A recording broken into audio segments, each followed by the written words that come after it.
So I'm going to call this special council meeting to order. Madam Clerk, the roll call. All members of council are present, your worship. And are there any declarations of pecuniary interest? There being none, I have a resolution, Councillor Noyes, to go into closed session. Thank you, Mayor Redekop. Moved by myself and seconded by Councillor Dubanow. The council now goes into closed session at 5:36 p.m. to discuss the following.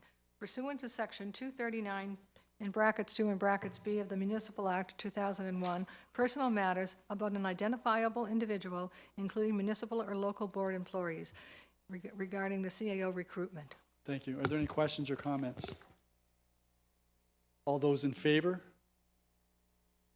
Reluctantly. None opposed, that is carried. So, in terms of the individuals who are not in the council chamber, that would be Councillor Zanko and Councillor Butler, I just need you to confirm that you are alone and you are not recording this meeting. Councillor Zanko?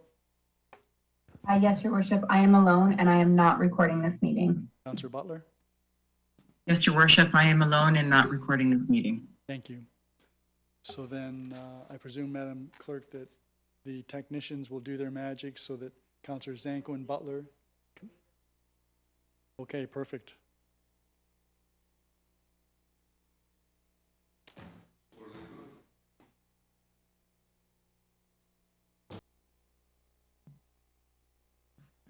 Okay, so we're back in the council chambers and back in the Zoom digital presence.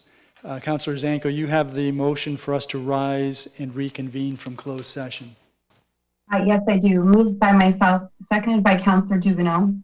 The council does now rise and reconvene from closed session at 6:17 p.m.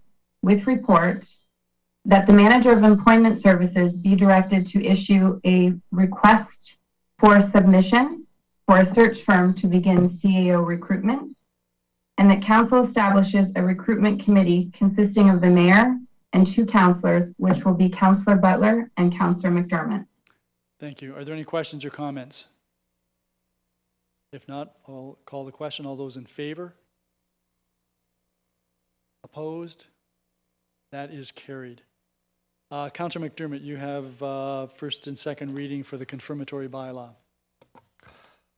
Thank you, Your Worship. Moved by myself, seconded by Councillor Lubberts, that bylaw number 122-2021 to confirm the actions of council at its council and committee meeting held on October 4th, 2021, and its special council meeting held on October 18th, 2021, is given first and second reading. All those in favor? None opposed. That is carried. Councillor Lubberts, you have third and final reading for the confirmatory bylaw. Yes, thank you very much, Mayor Redekop. Moved by myself and seconded by Councilor McDermott that bylaw number 121-2021 is given third and final reading to be signed by the mayor and the clerk under the corporate seal. Any questions or comments? All those in favor? None opposed. That is carried. And Councillor Dubanow, you have a motion to adjourn this special council meeting. I do, Your Worship. Moved by myself, seconded by Councillor McDermott, that council adjourns at 6:20 p.m. to reconvene into a regular meeting of council on October 25th, 2021. All those in favor? That is unanimous. So that meeting has been completed. And now I'm going to call to order the special council and committee meeting, which arises out of the balance of the agenda for October the 4th, which ran out of time because we hit curfew, and even though we extended it, I think 3 times, we didn't get through the agenda. So, Madam Clerk, the call to order with respect to the special council and committee meeting. All members of council are present, your worship. Thank you. And you know, before we proceed further, I should acknowledge that we are all situated on the traditional territory of the Haudenosaunee and the Anishinaabe people, which includes the Mississaugas of the Credit. Many of those individuals continue to live in this area, and they add to the richness of our community. Madam Clerk, the roll call. All members of council are present, your worship. Are there any declarations of pecuniary interest? There being none, that, Worship? Sorry. I'm sorry, Councillor Butler. I had declared a conflict at the last meeting. Do I need to do that again? Is it with respect to an item that's on the agenda this evening? It is. It's with respect to the Thunder Bay development? It is. I think you should, yes. Then I'm going to declare a conflict of interest with respect to 5.1 PDS 88-2021. Because my business does business with one of the members of that group. Okay. So now, when we adjourned, we were in, I believe, the middle of corporate services. And Madam Clerk, I believe that Councillor McDermott was chairing the meeting relative to short-term rentals. So would it be appropriate for me to hand the chair over to Councillor McDermott, or because this is a special council meeting, I retain the chair? Councillor McDermott would, your worship, it's a special council and committee, so we're continuing on with what we had, just with respect to reports. Right. So, Councillor McDermott.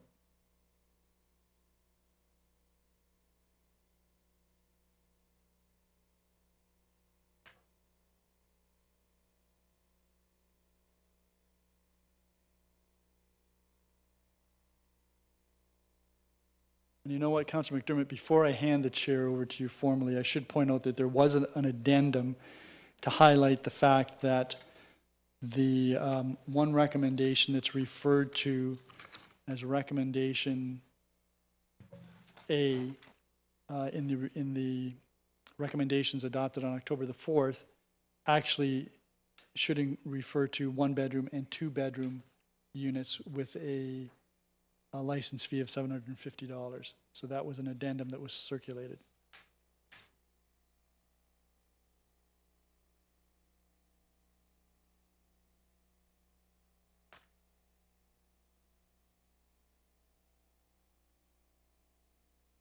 Yep, over to you. Okay, thank you, Your Worship. I would like to get a mover for report number EDTS for 2021. Thank you. That's a supplementary report. I did, sorry. Okay, so what we're doing is we're dealing with the fine portion of this report this evening. So are there any comments or questions with regards to that? Chair, we're dealing with the first report, EDTS 0401 2021, the supplemental. Yep. which Oh, I'm addresses- sorry. No, Yeah. that's what we're dealing with. Any comments or questions? Councillor Noyes. Thank you, Councillor McDermott, if I'm following this correctly. We didn't talk about, okay, we are still going to be looking at zoning, and we've already kind of agreed, if this goes forward, to obtain a legal opinion regarding zoning, right? So we're not making that decision one way or the other tonight because we're waiting for the legal opinion? That's correct. So we're basically dealing with the table 9, where we have some changes to the administrative penalties. Okay, and if I can continue, just one thing. Sure can. And I did have a chance to talk to Carolee in the EDTS, and I was just commenting that if we want to include that now, she said this would be something that I would have to bring up at tonight's meeting. If someone is also renting out a boat, like a motor vehicle, like a boat or a Sea-Doo or something like that, should we have not something in the bylaw? Is that necessary that the owner or whoever's renting this stuff, it's on their website that they're renting a boat or renting a Sea-Doo, that they make sure that the driver has a license, or is that just kind of taking it too far? I'm not certain, Your Worship, whether we have the authority to do that. Well, I don't know either, but I wonder if the CAO has any comments, or Ms. Grummett is here, maybe you could direct it to one or the other. Okay. We'll start out with our CAO. Yeah, through you, Chair, to the Councillor. We did have some discussion earlier today, we being the EDTS department, myself. We would find this very difficult to administer. They could provide you with someone who has a boating license and you would have to verify that individual would actually have to be staying in a short-term rental as well. So I think it would be very difficult to do that, and I think it's probably more than we should be asking anybody to provide at this time. Councillor Noyes? And I can appreciate that. I'm just remembering a situation on Black Creek where there were some renters that were wreaking havoc on the creek. They were there. But again, I can see that it would be a very difficult thing to manage. Thank you. Anybody else? All in favor? Opposed, if any? Carried.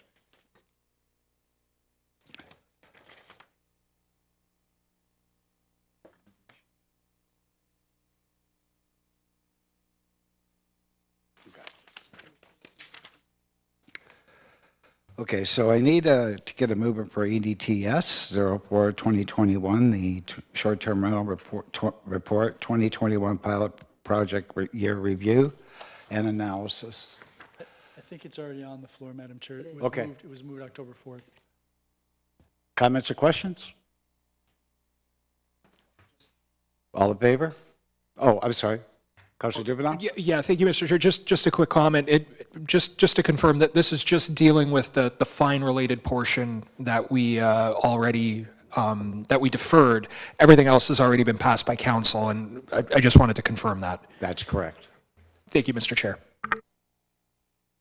Councillor Lubberts? Yeah, so some of this we've already approved, so now we're adding the following recommendations that were postponed. So we didn't get to the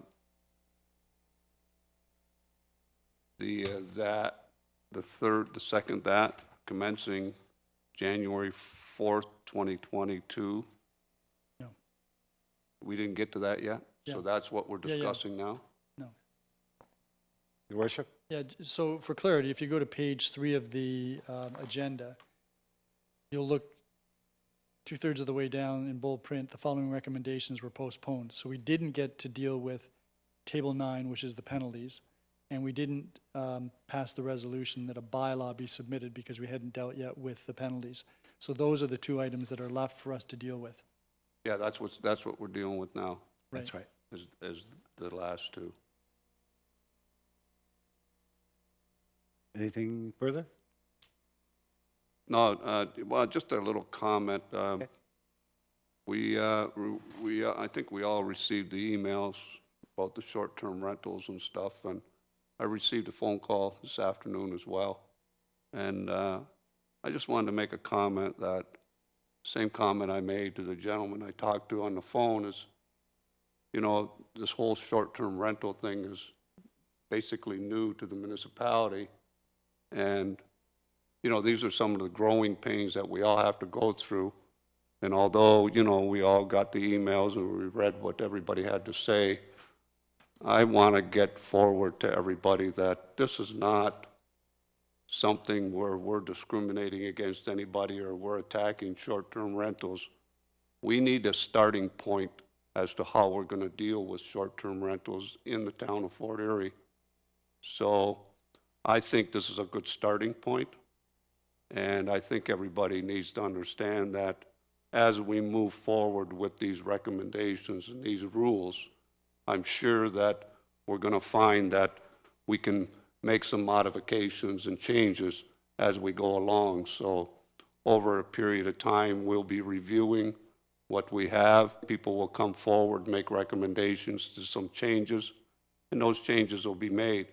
And then hopefully as time goes by, then we'll have a good, solid bylaw that everybody can live with and everybody will be happy with.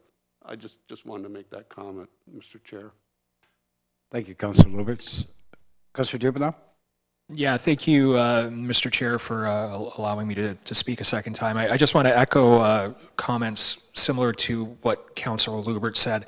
I was actually inundated with individuals who had contacted me directly, both by email, personally, and telephone. Most of my Sunday was spent returning calls.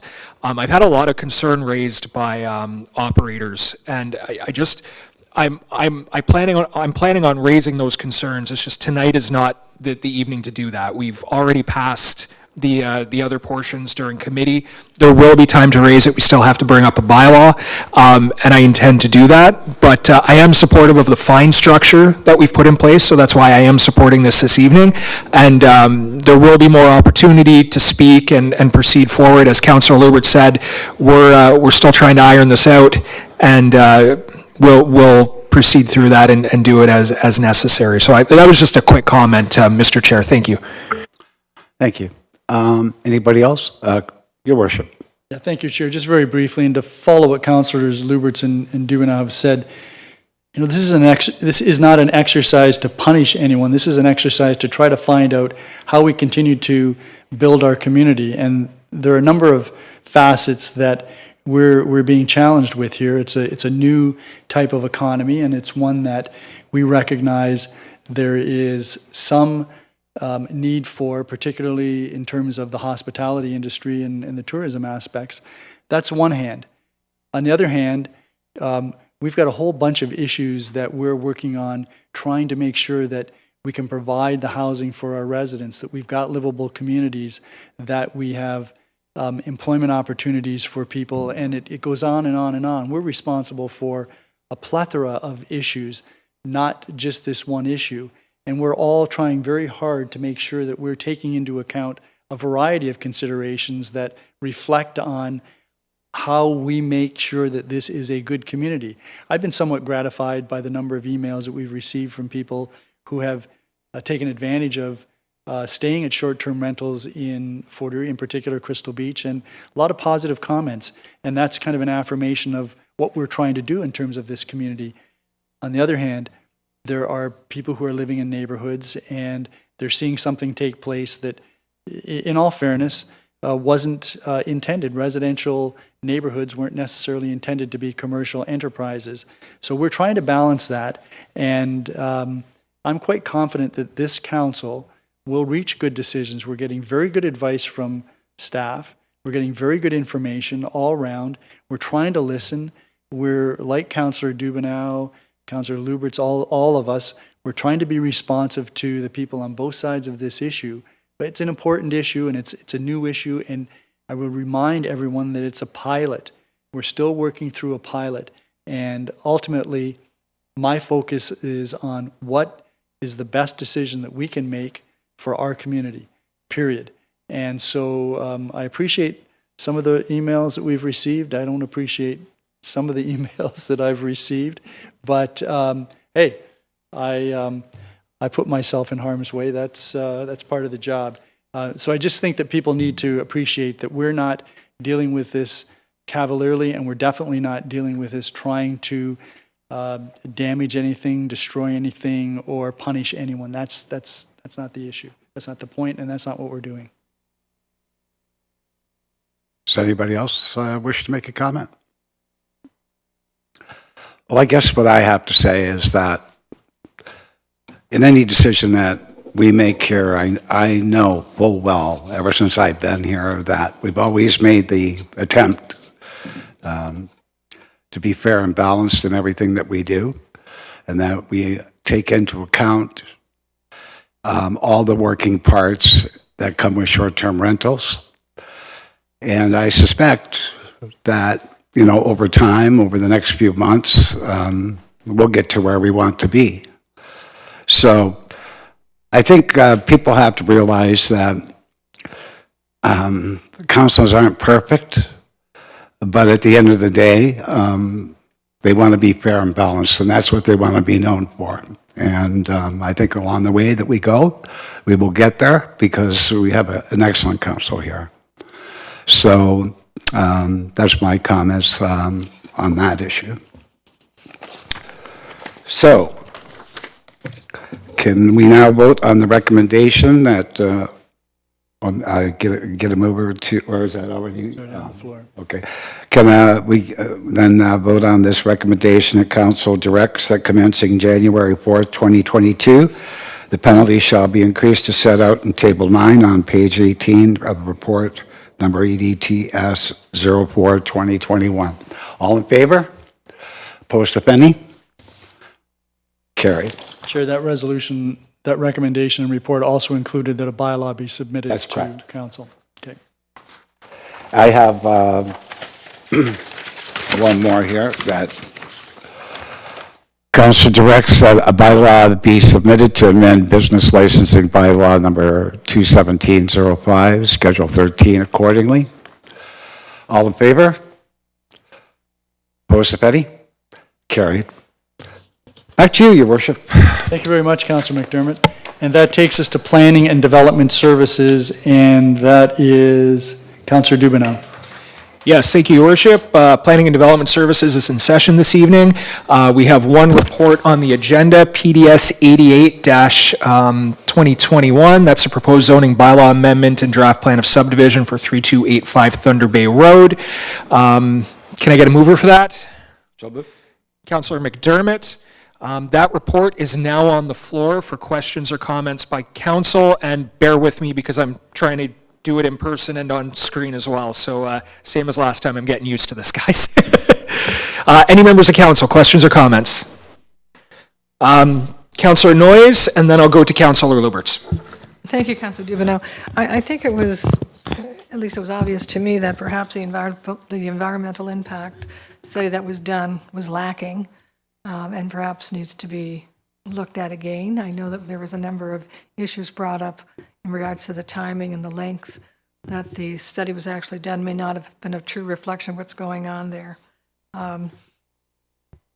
So there's that one issue. The other issue is about that on the development itself, on the development agreement, that there be no short-term rentals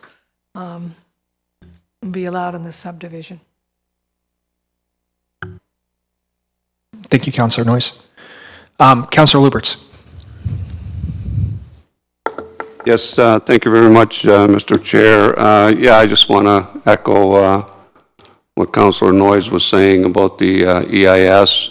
We all received an email from Ann Yagi and or her peer review, and she showed areas in the EIS, although EAC did look at them, right, and they saw the EIS, but if you see in her report, there were some things that the M&R or the other agencies didn't put in their scope. And even though it's not in the scope, when you're doing your EIS, if you notice that there's something that is relevant, then you need to move forward with your study, even though it's not scoped. For instance, they didn't do any surveys for endangered wildlife when it comes to birds. And we do know that there are red-headed woodpecker in the area. And so that is one of them. The other one was when they did the EIS, they didn't use the proper protocol for the Fowler's toad. When they did their surveys for the toad, the ground was still frozen. The toad was still hibernating. And they thought, well, that their deal was good. And we, as a council, we have a responsibility to make sure that when we make our decisions, we make our decisions with all the information, and we make our decision with accurate information. And this EIS, obviously, is not accurate. Another example, the butternut tree, right?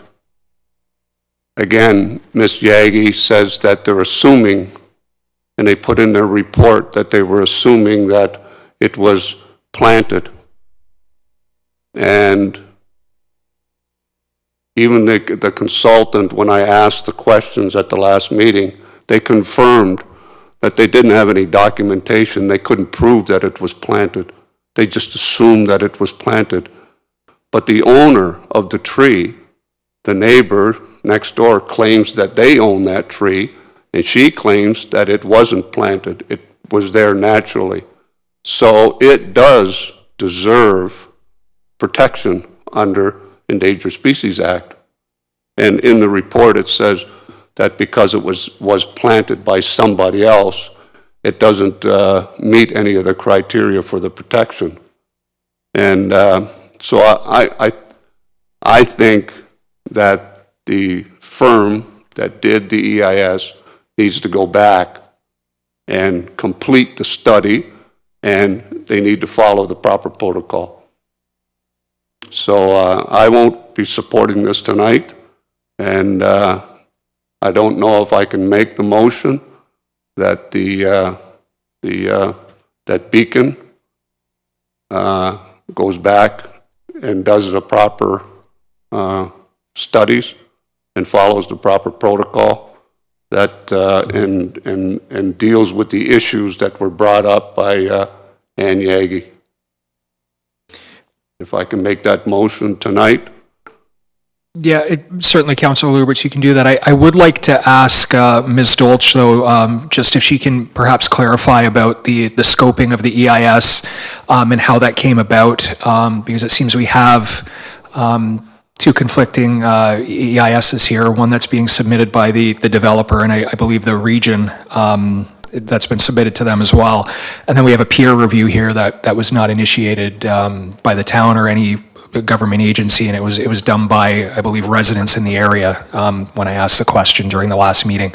So perhaps Ms. Dolch could perhaps clarify for us how this works with the EIS, how it's scoped out, and why the EIS that's being submitted to us is one way, and we have perhaps someone else who's giving a different opinion on this. Ms. Dolch. Thank you, Councillor and Chair. So in terms of 3285, the EIS was scoped by the Niagara Region as well as the Niagara Peninsula Conservation Authority in conjunction. So they provided a list of scoping requirements and that's what the consultant followed. In terms of Ms. Yagi's comments, that's something staff will obviously take back, look at, talk to the region to discuss those comments and provide further commentary back to council. At this point in time, who's right, who's wrong, I don't know. We're going to have to do some further research, talk further with the region, talk further, with all the parties to make sure that we're moving it along appropriately with regard to the environment. Thank you, Ms. Dolch. And just to clarify as well, that this is an information report this evening, so you're taking down the information that councillors bring up, and this would be part of a future recommendation report. Is that correct? Yes, Chair, that's correct. Thank you, Ms. Dolch. Councillor Lubberts, did you still want to move that amendment? Well, maybe what I'll do is I'll just allow Ms. Dolch to take those notes, but I would like that addressed, right, in her next report, and the butternut tree as well. We can't assume anything, and that's what the consultant did, and to be on the safe side, we have to assume that it was planted naturally and that we follow the Endangered Species Act, and they're claiming that the Endangered Species Act doesn't apply. I don't agree. So if we can have that, and I think maybe another comment I'd like to make is in the report, it says that, again, not meeting the criteria, it says that it was noted that the wooded area on the property has been adequately addressed by the applicant's consultant, who confirmed that it is satisfied that it does not satisfy any of the significant woodland criteria identified in the regional policy. And we went through this before when this developer and the owner came forward and wanted to remove the trees on that lot. I met with NPCA, who at the time was in charge with woodlots, along with Councillor Encina, and they assured us that this this wood lot, would not lose its designation. And I'd like to know where and when it lost its designation, because according to them, it doesn't meet the criteria, but it does meet the criteria. And in the beginning of the report, they do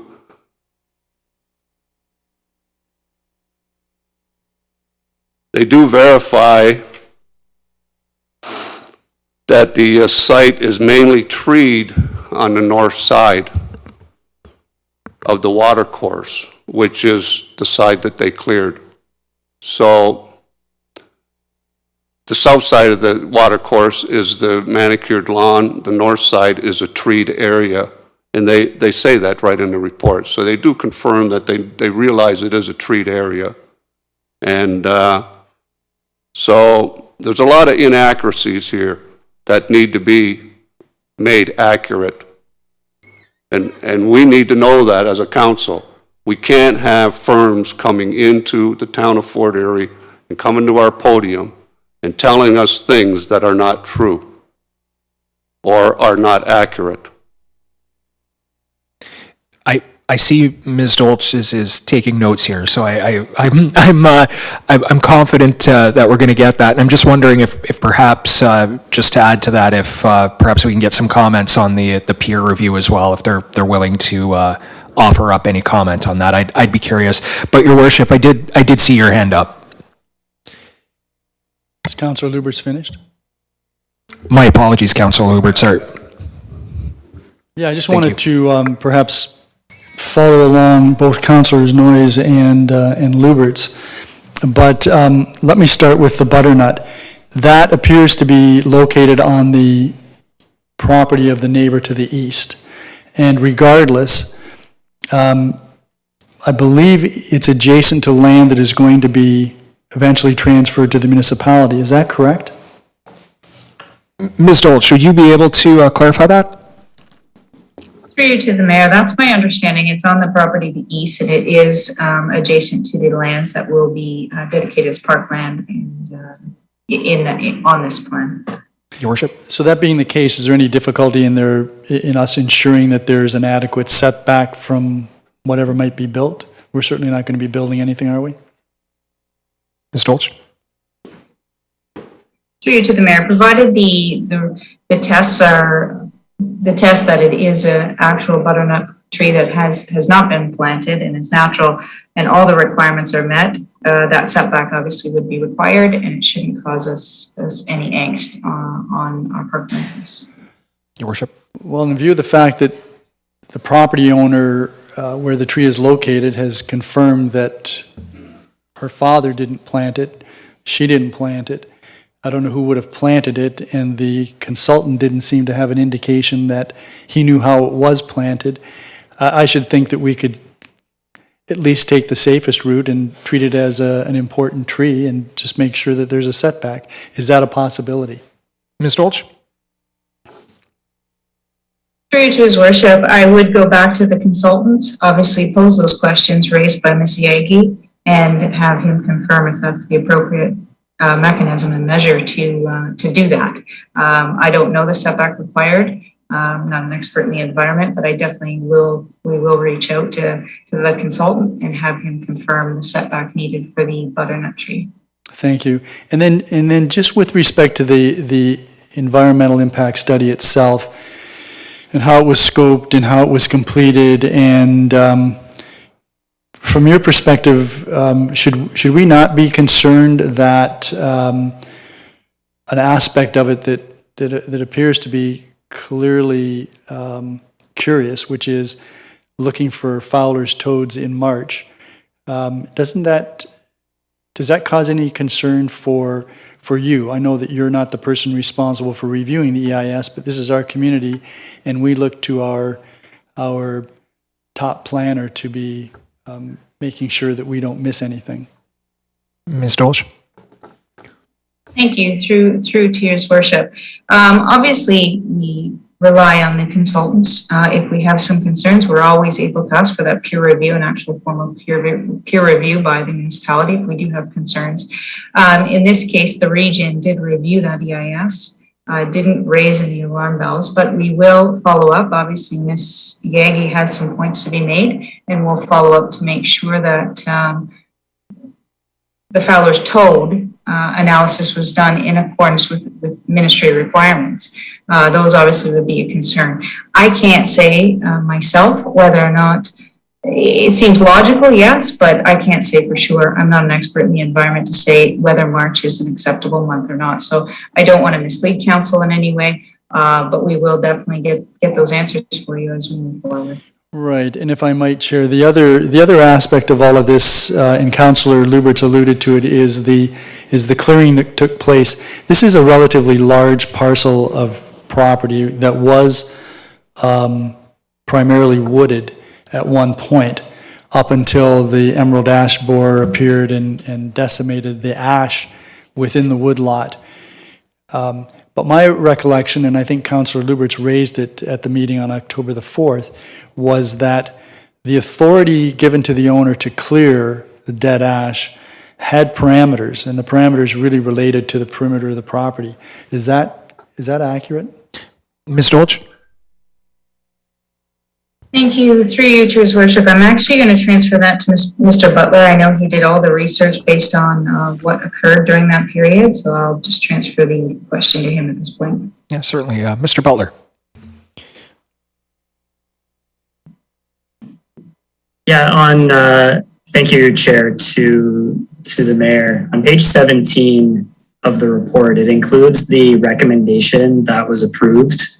It speaks to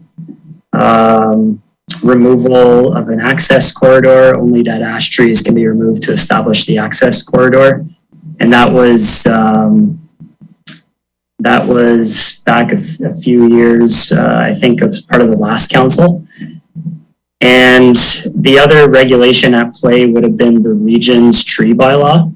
And that's something we can dig a little deeper on in terms of any permissions that were given by the region for cutting separately from the town.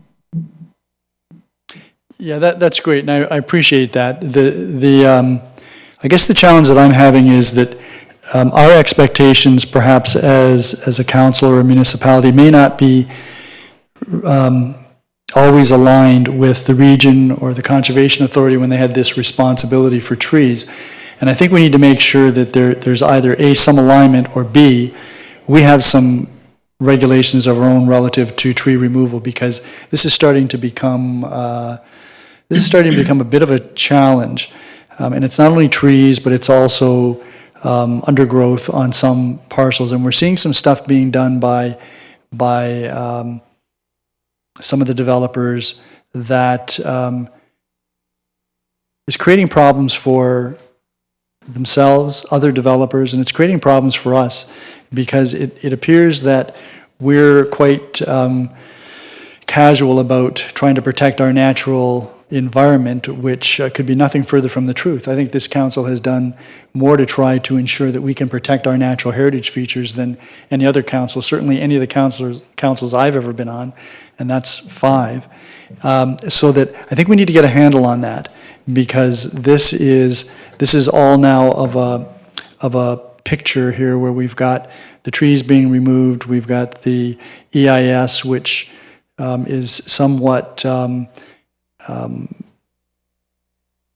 confusing in terms of the butternut, particularly confusing for those of us that aren't familiar with the process in terms of Fowler's toad. Who knows whether there are other areas that haven't been adequately addressed. So that is a major concern, and I believe that Ms. Dolch has picked up on that. Just to move on, if I might, the other issue that raised some concerns, and again, emanating from another development by the particular developer that owns this property, or at least is part owner, has to do with the drainage and the creek. And at one point in time, this natural creek was a ditch that, like many ditches, was dry part of the year, and then it was full when there was a lot of rain. Now it's a continuous flow, apparently, and we've seen the photographs of the flow from that. And so that's part of the drainage plan. And then the other part of the drainage plan is a new storm sewer on Thunder Bay Road, directing more flow to Bernard Beach, which has been I'll say it, an unmitigated failure in my view, because it's wiped out one of the prime beaches in Fort Erie, and it's been a problem for us ever since it was decided, I think 2007 or thereafter, that that's where all the drainage should be directed. So that's a concern as well, that I think our staff should bear in mind. I had a question with respect, again, to the tree clearing. So we know that there will likely be a tree planting plan required. And would that go so far as to involve tree restoration? In other words, aside from just the one tree per lot, will there be some tree reforestation requirements that might be put in place on this? Ms. Dolch, would you have that information? Yes, thank you. Through you to His Worship. Yes, the region has requested a restoration plan along the watercourse buffer to include some native plantings along that portion. Okay, and there was a suggestion that by one of the delegates at the public meeting that there should be an official plan amendment of the town's official plan. There should be an amendment. The report doesn't seem to indicate that, and just wonder if we can get confirmation that there's no need for an official plan amendment from the town's perspective. Ms. Dolch? Through you to His Worship. The concern, I believe, from the delegate at the time was with regard to parkland, the parkland block. Our urban residential designation does permit parkland as a use, so there was no concern no need for an official plan amendment. Right, okay. And then the follow-up by the next delegate was a question about if we permit the zoning amendment that allows for a certain number of potential units, which exceeds the amount that the developer is proposing right now, is there some way we can, if as an example, we were to grant the zoning amendment, and then in the future, there's an amendment by someone else who does, not this developer, but another developer who maybe takes over the development, wants to intensify the number of housing units by making smaller lots. Is there any way we can protect that, or does the zoning amendment walk in lockstep with the draft plan of subdivision? If that's not confusing enough, Ms. Dolch, I can try to make it more confusing. Ms. Dolch? Thank you, Your Worship, and I will start the answer, but I see Mr. Butler had his hands up as well, so I'll let him pipe in as well. I think I understand where you're going. In terms of the subdivision, the zoning will be tailored to that subdivision lotting. In terms of can somebody else come out in the future and modify that lotting? Possibly, yes. Obviously, it's an application under the Planning Act. That can occur in the future. Depends how long in the future. Obviously, they would have to make changes to the draft plan of subdivision, either at the same time or remove part lot controls. Another way they can do that to make lots smaller and modify lotting patterns, but they would require a public process regardless. But that's something that we can't stop or it goes through the public process through zoning. And I'll let Mr. Butler say anything else. Yeah, Mr. Butler. Thank you, Chair. Just to hammer home Ms. Dolch's first point, the zoning would be tailored, and it was a good point made by the delegate about the lot area being proposed in the zoning bylaw didn't necessarily match up with the lot area proposed on the subdivision. So the minimum lot area in the zoning bylaw would be lined up to match the subdivision that's being proposed, in effect, to tie the two together. Good. Well, that's very reassuring. Just a couple of other questions, if I might, actually a question and then a comment. At this stage of the game, there's been no determination as to what will happen with respect to the two buildings on the land that may eventually be conveyed to the municipality. Is that correct? I believe one, we may have a determination, but Ms. Dolch, do you want to clarify that? Thank you. Through you to His Worship. Right now, we have, on a very preliminary level, looked at the garage structure and thought that perhaps it could be used for storage of picnic tables and other things. But we're really not there yet. Both buildings need to be determined and assessed as we go through our public process. We do go through, when we do acquire that property, we'll go through a process, a public participation process in terms of park design and construction. We don't anticipate much to happen on this site. Obviously, keep it in a natural state, but that's something we still need to look at further once we acquire the property. Thank you, Ms. Dolch. Thank you. Your Worship. And then finally, I would be looking for a short-term rental prohibition in terms of any rezoning. I'm thinking that we've been on that path recently with new subdivisions and new lots that have been created. I think we should continue down that path. To me, it doesn't make any sense for us to be trying to meet the demand for residences on the one hand, on the other hand, allowing them to be utilized for something other than homes for families. So that's just, if you were wondering what I was thinking, I'm articulating that. So thank you very much. No, thank you, Your Worship. Before I go back to Councillor Lubberts, I'm just wondering if any members of council who haven't spoke on this issue wanted to offer up comments or questions. Okay, Councillor Lubberts. Yes, thank you very much, Mr. Chair. I just want to go back on the tree portion of the property and what was given to the developer to clear. And I think council made it quite clear. We had a council meeting. I don't have the paperwork with me, but I did extract them from the town's website a while back and looked at them.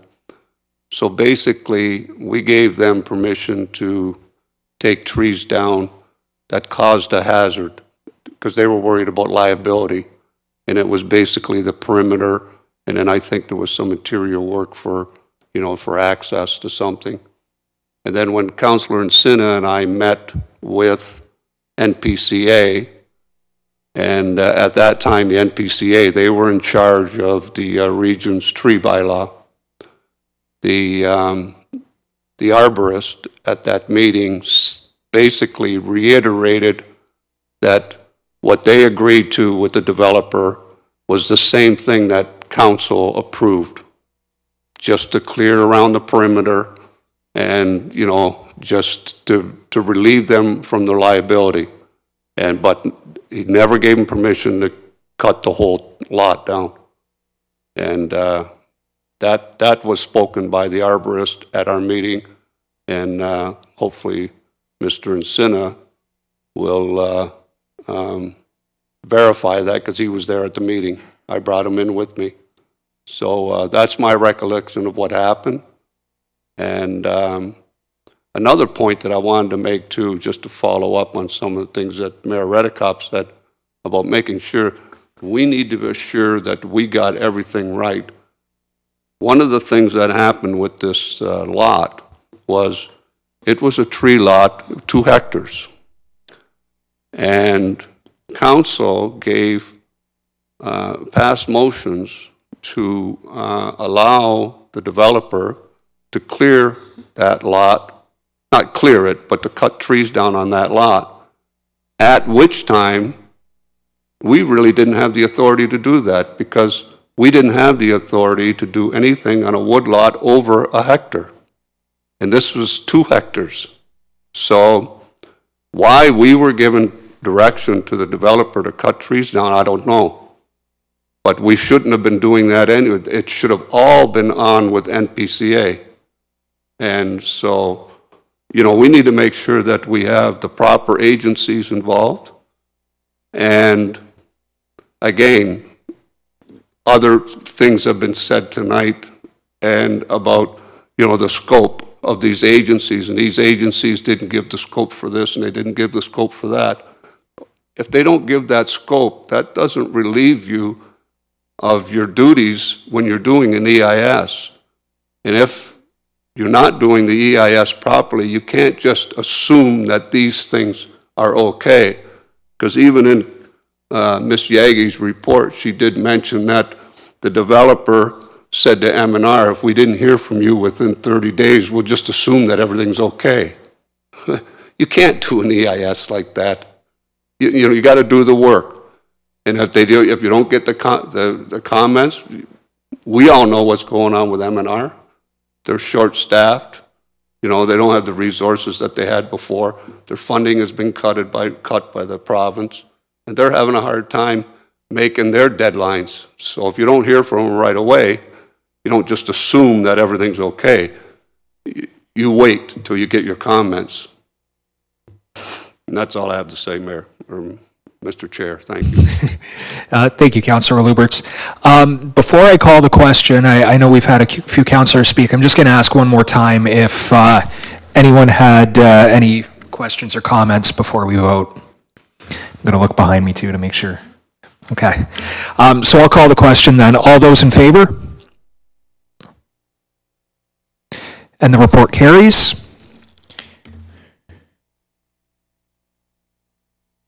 Apologies, I got to go back to my agenda here.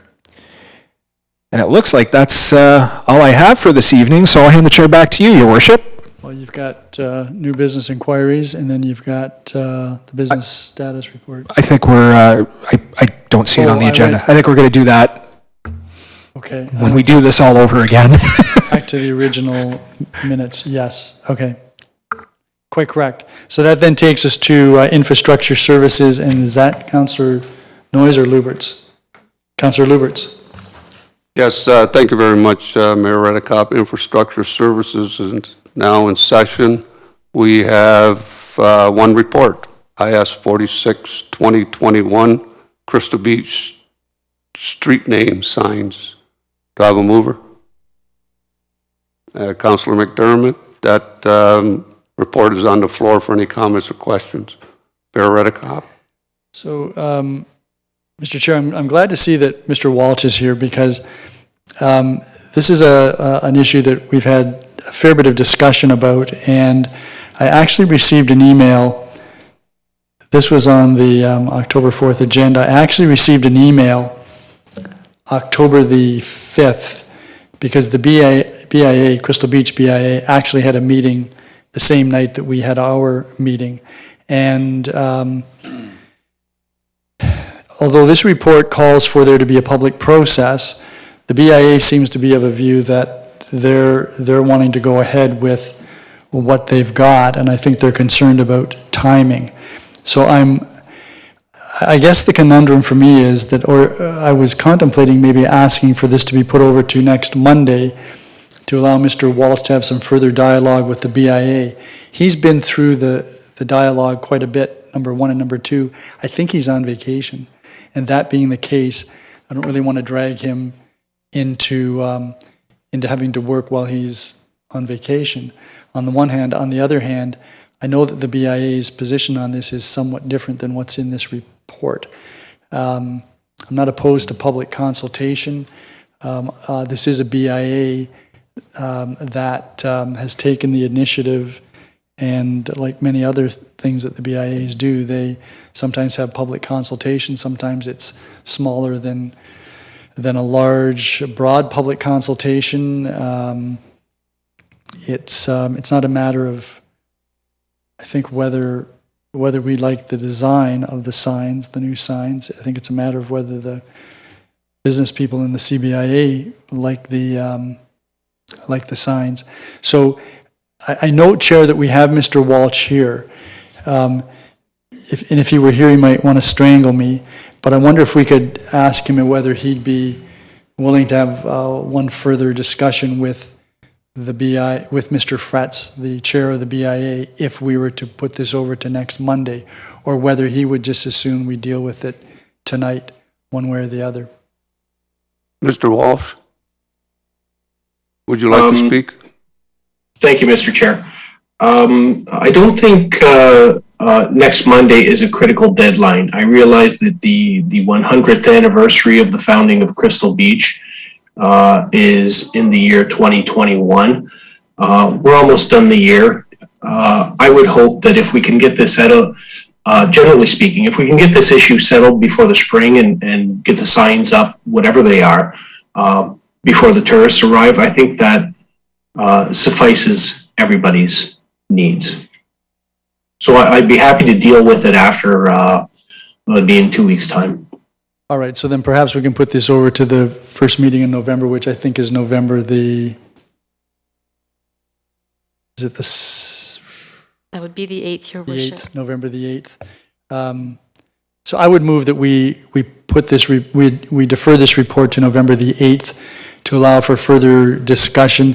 I know that the Crystal Beach BIA is now talking about having the anniversary in the 101st year because this year was somewhat wiped out with COVID. So I'm moving that we put this over to November the 8th. Mr. Chair, can I push that back a week? We have a council and committee meeting on the 15th. My apologies. My schedule's already jammed for the week I get back. Yeah, I'm more than happy to. I have to say that Mr. Walsh has been a true gem dealing with this. So I'm more than happy to accommodate him. November 15th. Any comments or questions on the timing? All those in favor? None opposed, that's carried. Mayor Redekop, I turn the chair back over to you. So then we need to adjourn this meeting. And Councillor Dubanow, would you like to adjourn this meeting? I would be happy to move an adjournment, Your Worship. At 7:13. All those in favor? None opposed, that is carried. So that then is going to take us to the next meeting, which is a regular council and committee meeting. And Madam Clerk, I'm going to ask for the roll call, please. All members of council are present, Your Worship. Thank you. Just two very brief announcements. There are no addenda to this meeting. Two very brief announcements. Right now at Safari Niagara, there is a Dinosaurs Live event taking place. It runs until November the 7th.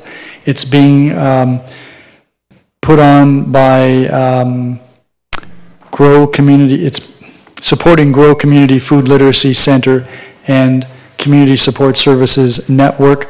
I would urge everyone to go to the safariniagara.com/dino drive-through website. Take a look. You can see who the sponsors are. Some very high-profile sponsors in our community. And also, the event raises money not only for the Grow Community Food Literacy Center, but also for three charities, one of which is the Ridgeway Lions Club. The other two are outlined on the website. It's a drive-through, so you get your tickets in advance, and you have to go to the website to do that. You drive through. There are 60 dynamic dinosaurs. They're anatomic, and they're provided by Canada's Dinosaur Park, which is just this side of Peterborough. They're quite impressive, and it's health and safety #1, so everyone stays in their vehicle, watches the dinosaurs. Your vehicle cannot exceed 7 feet in height or 9 feet in width, so you can't take anything larger than a full-size SUV. It's going to be a great treat. My grandchildren were almost as excited as I was when we went through on Friday evening. And then the second thing is there's a zombie invasion taking place at the racetrack on Sunday, October the 24th. This is sponsored by the Rotary Club of Fort Erie, and it's Rotary International's Polio Day. So it's at the Fort Erie racetrack northeast corner. This is an event where the children will be encouraged to walk through, no running, despite the fact that the zombies will be terrifying, I'm sure. But this is a great event to raise the profile of the importance of polio vaccines worldwide, and also to support our local Rotary Club. Okay, any declarations of pecuniary interest? There being none, there is a couple of upcoming meetings, 3 actually. One relates to the budget meetings for 2022. Our first Council and Budget Committee meeting takes place Wednesday, November the 17th, when we'll deal with the capital budget and forecast. Second meeting is scheduled for December the 8th, 2021, water and wastewater operating budget and fees analysis.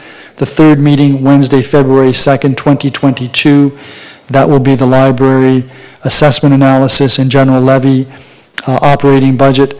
And then number 4, if required, will be February the 9th, 2022. All these budget meetings begin at 6 p.m. You can have access via video teleconference. I'm hoping that by the time we get to February, we'll actually have some real live people in the building in this. And I'm looking at the CAO, and he's smiling, which is always a good sign. He's actually laughing. The bylaws which will come forward will be December the 13th, 2021, the preliminary capital budget, January 17th, 2022 for the water and wastewater budget and rates, and then Monday, February the 28th, if everything goes according to Hoyle, would be the general levy budget and general capital budget. We have an open house with respect to a proposed zoning bylaw amendment on October the 13th, Tuesday, October the 19th, 2021 at 5 p.m. You can participate via audio, video on the web, or by telephone. If you wish to do that, you should contact Anamika Dilwaria, who is our senior development planner. You can check her contact information on our website. And there's another open house for a combined official plan and zoning bylaw amendment for 321 Garrison Road, and that is on Wednesday, October the 20th, 2021. Same contact person, Anamika Dilwaria, and I would encourage you to look to our website. There are no public meetings this evening. We have a consent agenda. Does anyone wish any of the items removed from the consent agenda? Seeing none, can I have a mover? Councillor Dubanow for the consent agenda. Are there any questions or comments? Councillor Noyes. Thank you, Mayor Redekop. I just had a question on PDS 95-2021, the extension of the Black Creek draft plan subdivision. I did have a chance to talk to Mr. Butler earlier today, and also Mr. Walsh about that. Because going through some of the details, I just wanted to bring it up in council, is that when you're running through this is started in 2016, that some of the rules and the requirements have changed from that, and it's not caught in the report, so to speak. But one of the things, for instance, number 7 on the list here. Is this a condition? This is this conditions of draft plan approval. In 2016, the rules were what they were, but in 2021, some of these rules have changed, and I understand that they will catch up with the new rules. But for instance, number 7, it talks about side and rear yards of where the water can be, drainage can be directed to the side yard. We don't recommend that anymore. Perhaps in 2016 we did, but we don't do that anymore. So I wanted to point that out, that shouldn't be taking place anymore in the new subdivisions, even if it's done in 2016. We've learned, and we have a better way of doing things. That was one of the things that I noticed, that we don't do that anymore, but yet it refers to that it can be done. But I understand from talking to Mr. Butler, that will work out in the site plan. They'll make sure that doesn't happen, and things will be updated. The other thing, if you look at number 33 of that, it talks about Road D, and it talks about right turn only and right in and right out, which basically means you can't make a left-hand turn. from that subdivision, from Road D onto Netherby Road. Now, I also understand, talking to Mr. Butler and Mr. Walsh, that may change in regards to that the reason that the region wanted that is because there may have been some visual, like, problems with the sight lines because of trees or whatever, that they're going to have to look at that again. But I would like to know that before we move ahead with this, because if they can't exit, they can't make a left-hand turn onto Netherby Road from that road, then again, we're going to be redirecting it to Baker, if anybody has to make a left-hand turn. And my guess is the majority of people will probably be wanting to make a left-hand turn in Netherby if they want to go someplace, unless they want to go to the boulevard. So those are the two things that I picked out on that, and I just wanted to make sure that we keep abreast of that, to see, finding out what's going to happen with Road D, and also to make sure that the drainage isn't going to be going to the side yards. Because I don't know about other places, but I know in the new subdivisions, having the drainage into the side yard when the houses are so close, it presents a problem. Thank you. Any other questions or comments? Just staying with that, I don't know whether it's Mr. Butler or maybe that can respond. What is the status of the archaeological assessment, if you know? Thanks, Your Worship. The archaeological assessment is ongoing. My understanding is they're completing stage 3, and there could be more work that's needed. The extension that is being recommended by staff is for 2 years, and I'm told that the applicant, the developer, expect to use that full amount of time to be able to complete the archaeological study. They've been delayed a little bit in the last few months with weather. As it gets a little soggier out there, they don't dig in this weather, but they're expecting another year plus of archaeological work. So that's really the need for the 2 years would really relate to the archaeological, because the traffic study update, one wouldn't think that would take 2 years, and the engineering design for the creek crossing, that's not even a condition, that's something that they're going to have to deal with regardless. Anyways, thank you for your information on that. Just to address Councillor Noyes' comments, are there changes that we're anticipating are going to be required in the draft conditions that were approved in 2016? And if so, is there any need for any of those conditions to be altered now? Your Worship, condition 7, as it is noted, is a condition that deals with, it requires a clause be put into purchase and sale agreements, just letting residents know where the downspouts can go.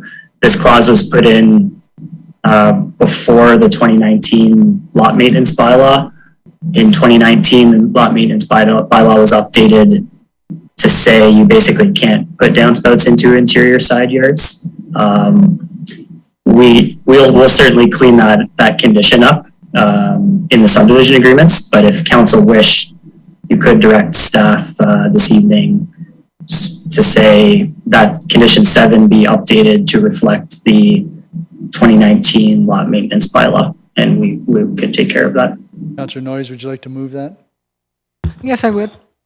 Okay. Any questions or comments on that amendment? All those in favor? It's condition 7, as Mr. Butler just indicated. It would be a change in the wording that would alert, I guess, new purchasers to that requirement. Is that the gist of it, Mr. Butler? That's correct. Clear? Sure. Just let me. Yep. Yeah. Just let me get to the.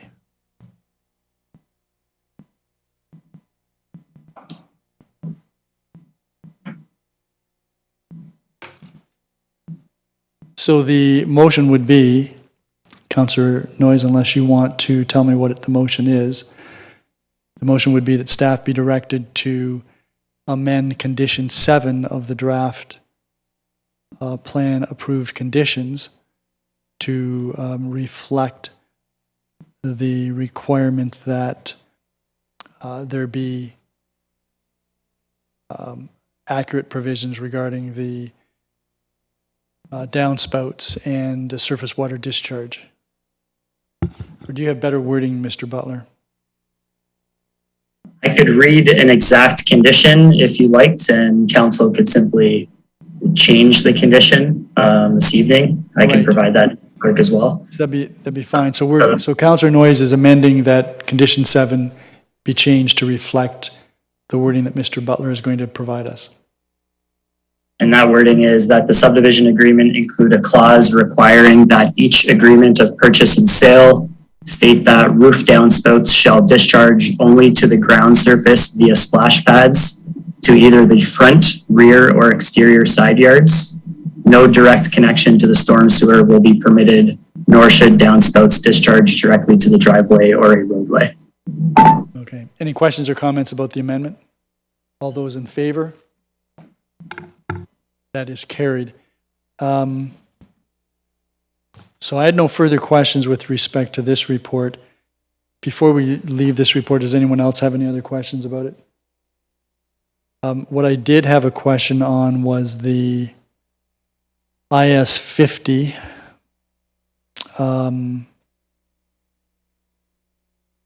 Which relates to the Thunder Bay trenchless sewer rehab, and there's quite a significant difference between the budgeted amount and the revised costs.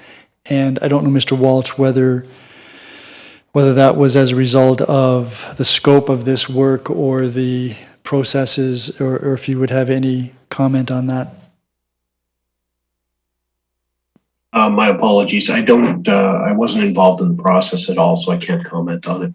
Okay. Perhaps we could get, perhaps you could consult Mr. Judd and he can provide us with some background on that. Thank you.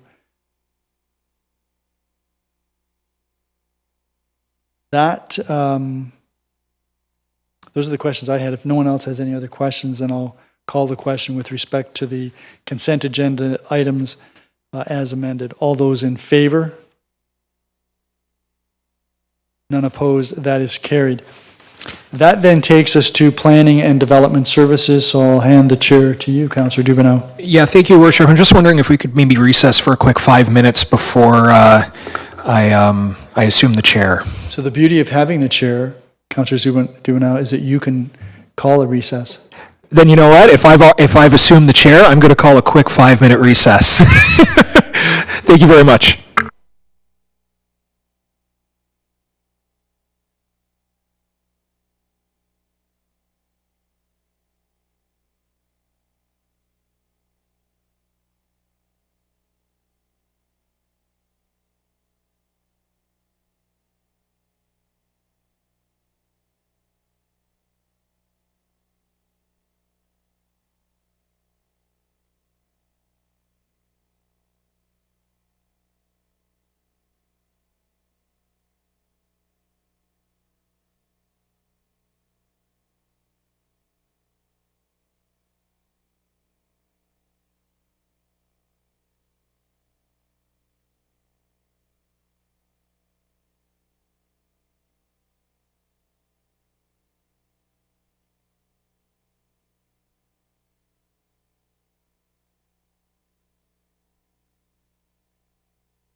I just want to check in and see if Councillor Zanko and Councillor Butler have returned.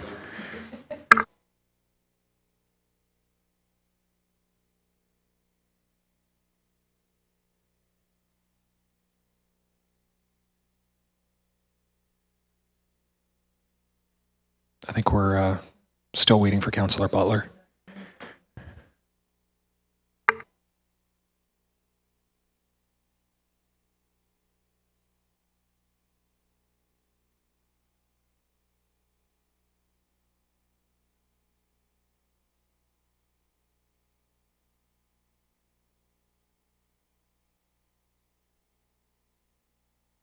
Okay, I'm sure Councillor Butler's going to be back. I'm just going to proceed because we've got quite a few things on the agenda this evening. So we have no presentations or delegations this evening. However, we do have several reports. The first is PDS 66-1-2021. That's the Supplemental Information Report for Proposed Zoning Bylaw Amendment for 3719 Highland Drive. Can I get a mover for that? Councillor Zanko. That report is now on the floor for questions or comments from council. Your Worship.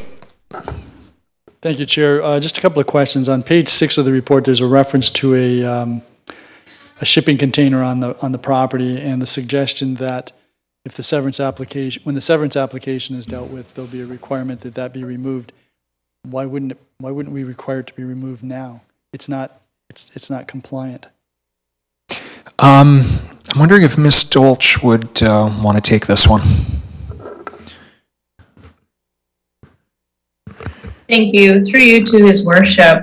It's definitely something we can look into. We can enforce. We have no issue enforcing the requirement now versus waiting for the zoning amendment. Obviously, it's easier to get complementary compliance rather than forceful compliance, but we're definitely, we can follow up with bylaw as early as tomorrow to deal with that matter.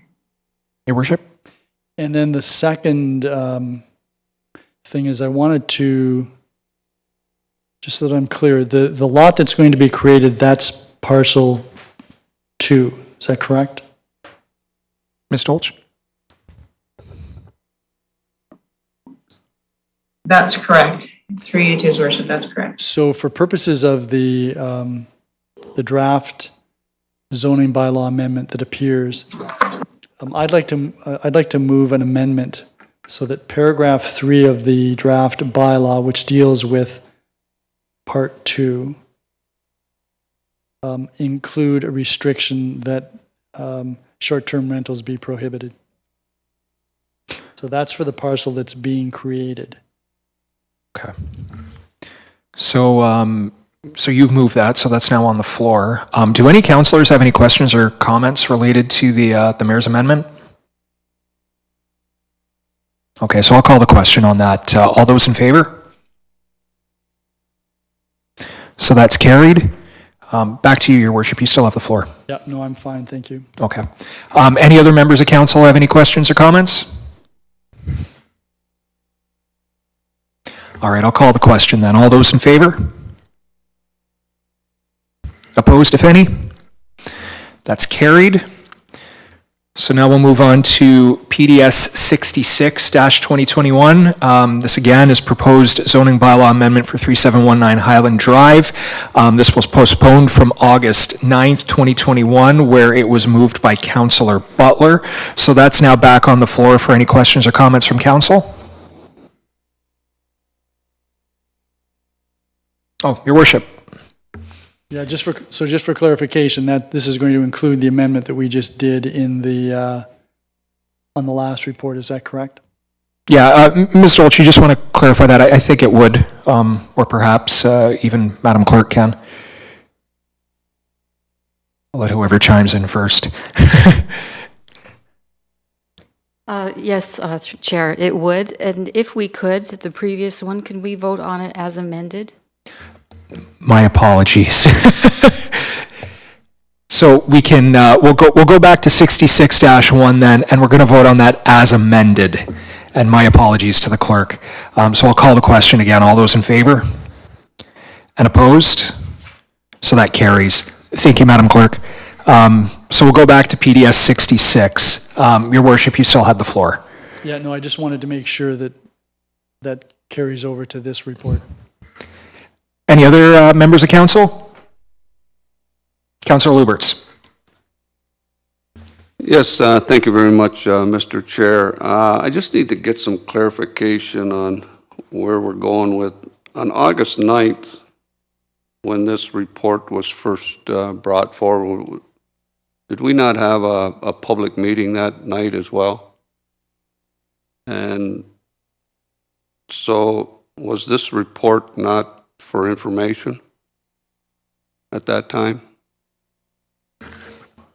Because I'm not happy with the fact that now we're approving tonight, because when we postponed this meeting, Mr. Chair, I was under the impression that we were going to continue with the report that was on the floor. And if that report was for information and we had a public meeting that night, we are not supposed to be approving anything that in regards to a public meeting in the same on the same agenda as, let's say. So we're dealing with an agenda from August 9th, and I need some clarification, because to me, I think this is out of order that we're being asked to vote on the amendment, on the I believe there's, and Ms. Doles can chime in, but I believe there's a difference between what we consider a major zoning bylaw application and a minor, and I think this qualified as a minor, which goes directly to a recommendation report rather than a information report and then a recommendation report. Ms. Doles, do you want to confirm that? Did I have that correct? For you, to the councillor, you are correct. And how we deal with major versus minor amendments is when we attend the open house meeting, if nobody's come out in opposition, then we do proceed with the minor amendment, and we proceed with recommendation the same night as the public meeting. Obviously, in this case, there was some opposition that came forward at the public meeting stage, and some commentary. So the previous report, PDS 66 2021, was an actual recommendation report. The report, PDS 66-1, was actually a supplemental information report to provide you with the additional information that was requested that evening. So really, it's the prerogative of council at this point if they're ready to deal with this matter or not. Thank you, Ms. Dolch. Councillor Lubberts, did that answer the question? not quite. It wasn't, we weren't receiving that report for information? No, it was a recommendation report that evening, because it was a minor zoning bylaw amendment. Okay, I would have brought it up at that meeting, but, we were postponed, so, we can't, but getting back to the report and what we're looking at now, I'm looking at the way this is all being laid out, and I don't understand why, if we look at how the properties are laid out, and we look at the setbacks, and again, Mr. Chair, I can't support a 2-meter setback for a rear yard. This is going to get this municipality in a lot of trouble in the future. Trust me, it will happen. Somebody's going to come back and say, well, 2-meter setback on Highland, we're going to have a 2-meter setback everywhere in town, because we're all going to be told the same thing over and over again. This will go to LPAT, and LPAT will win because you allowed it somewhere else. But look at the drawing. This guy's trying to save his side yard, right? But he's trying to ruin our zoning bylaw.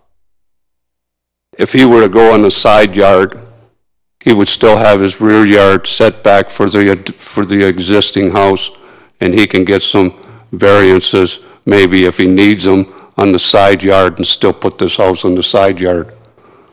So I don't know why staff didn't direct them in that direction, right? Because it would be less invasive to our zoning bylaw if it was on the side yard. And I can't support this anyway, because you know, everybody knows that this is going to be trouble in the future. Yeah, Ms. Dolch, I'm wondering if you can clarify, because I'm looking at the zoning, what's proposed for the R2 zone, and I see the interior side yard, 1.5 meters, and the minimum rear yard, it has here at 8 meters. Am I missing something here? Is there another? I'm looking here. Person 1. Thank you. Okay. Yeah, Ms. Dolch, council is chiming in and telling me what I'm missing, but I'll let you go ahead.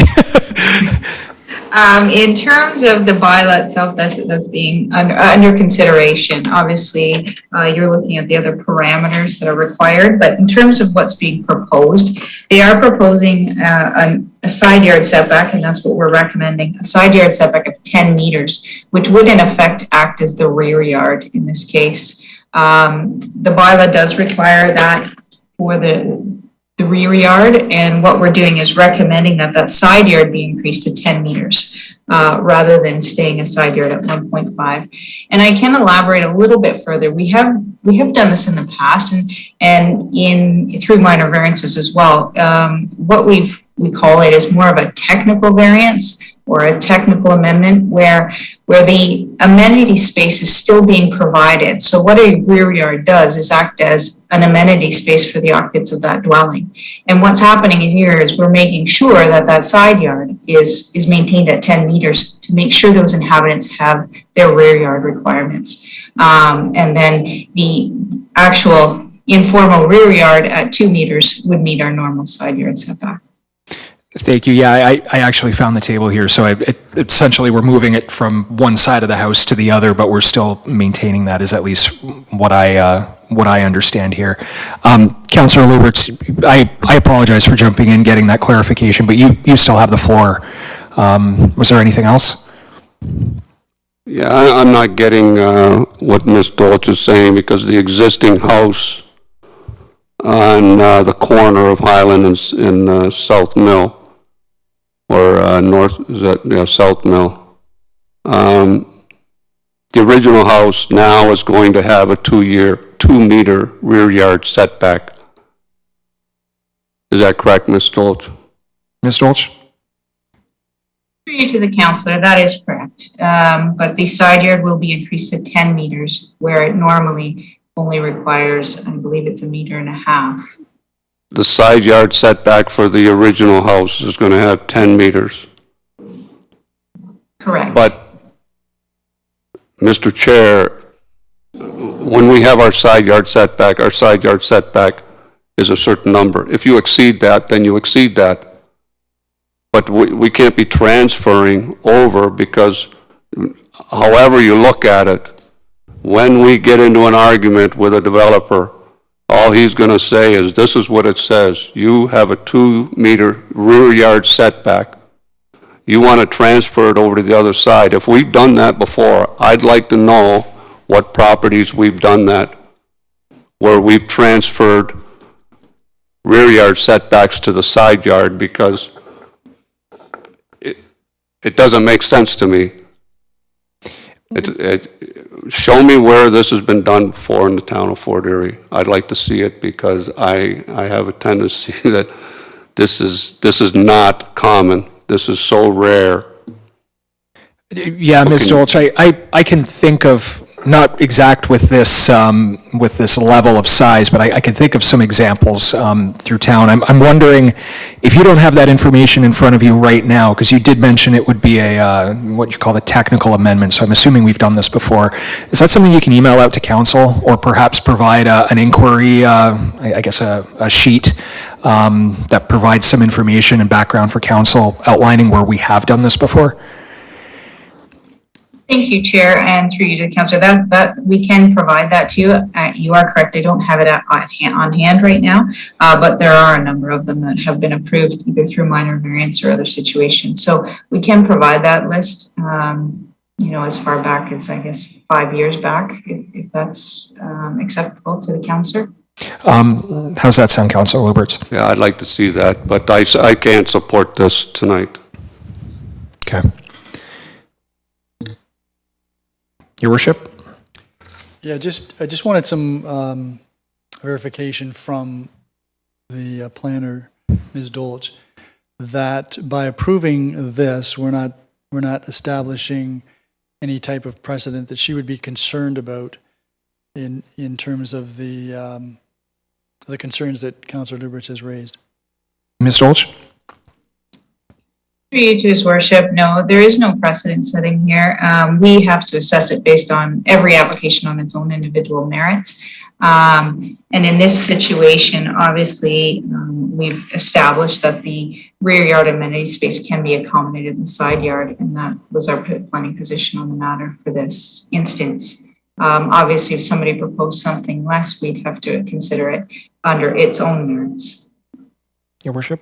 So then just to follow that up, I think what Councillor Lubberts is driving at would be that it may have been preferable for a severance to be north-south on this parcel, which would create a new parcel facing Highland as opposed to facing South Mill, as opposed to the arrangement that's been made here. Was that ever discussed during any of the meetings with the property owner? Ms. Dolch? Through to His Worship, I'm actually going to refer to Mr. Vanderveen just to see if he has any knowledge if there was discussions on that. Mr. Vanderveen? Yeah, thank you, Chair. So we did discuss that possibility at the pre-consultation stage. However, the applicant did opt to go with this configuration. The issue with a lot fronting onto Highland is both lots would have been pretty significantly deficient in lot frontage. Your worship? Yeah, no, that's fine, thank you. Before I go back to Councillor Lubberts, I'm just wondering if there's any other members of council have any questions or comments that they want to raise. Councillor Lubberts?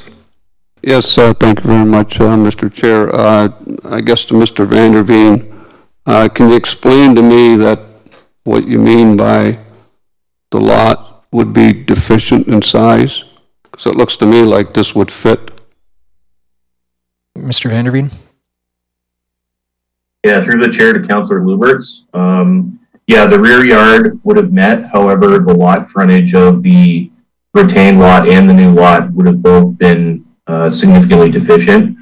The R1 zoning requires 20 meters of lot frontage for corner lots and 18 meters of lot frontage for interior lots. And I'm just going to do a quick measurement here. Just give me 1 sec.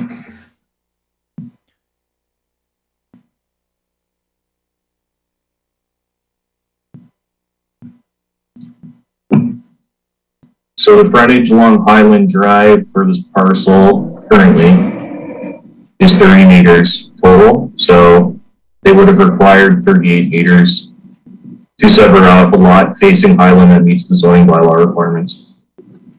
Thank you, Mr. Vanderveen. Councillor Lubberts? What's required by the frontage? I didn't get that on Highland. I think you said 38 meters. Was that correct, Mr. Vanderveen? That's correct. Councillor Lubberts? You require 38 meters frontage for a house on Highland? For two lots, Councillor Lubberts. No, I'm talking about one lot. Mr. Vanderveen, what would be the R1 zoning requirement? I think it says 18 meters right here in the report. Is that correct? That's correct. It would be 18 meters for an interior lot and 20 meters of lot frontage for the retained corner lot. So the two combined, that's how you come up with the okay. Councillor Lubberts?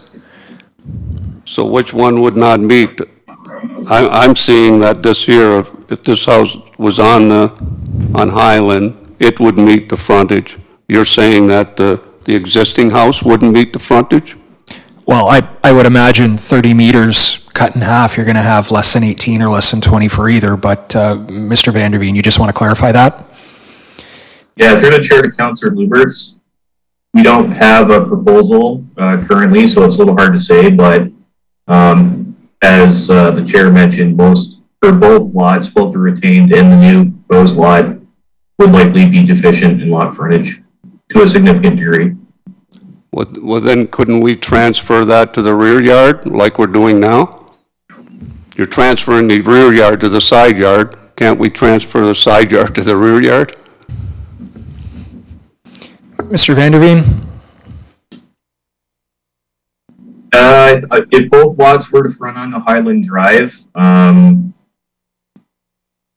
I don't really think, I can't off the top think of a configuration that would have solved our lot frontage issue. Thank you, Mr. Vanderveen. Councillor Lubberts? Well, it seems to me that no matter how you look at this whole configuration, we're putting 5 pounds of sugar in a 2-pound bag. No matter where you put that house, you're doing the same thing. But I think that it would look a lot better and it would comply a lot more if that house was on the side yard and they severed it there, and then you could transfer everything to your rear yard like you want to do now. But I can't support this. Thank you. Thank you, Councillor Lubberts. Before I call the question, any other members of council have any questions or comments? I'd like a registered vote too. Okay, Madam Clerk, I'm going to call we'll call the question now, and Madam Clerk,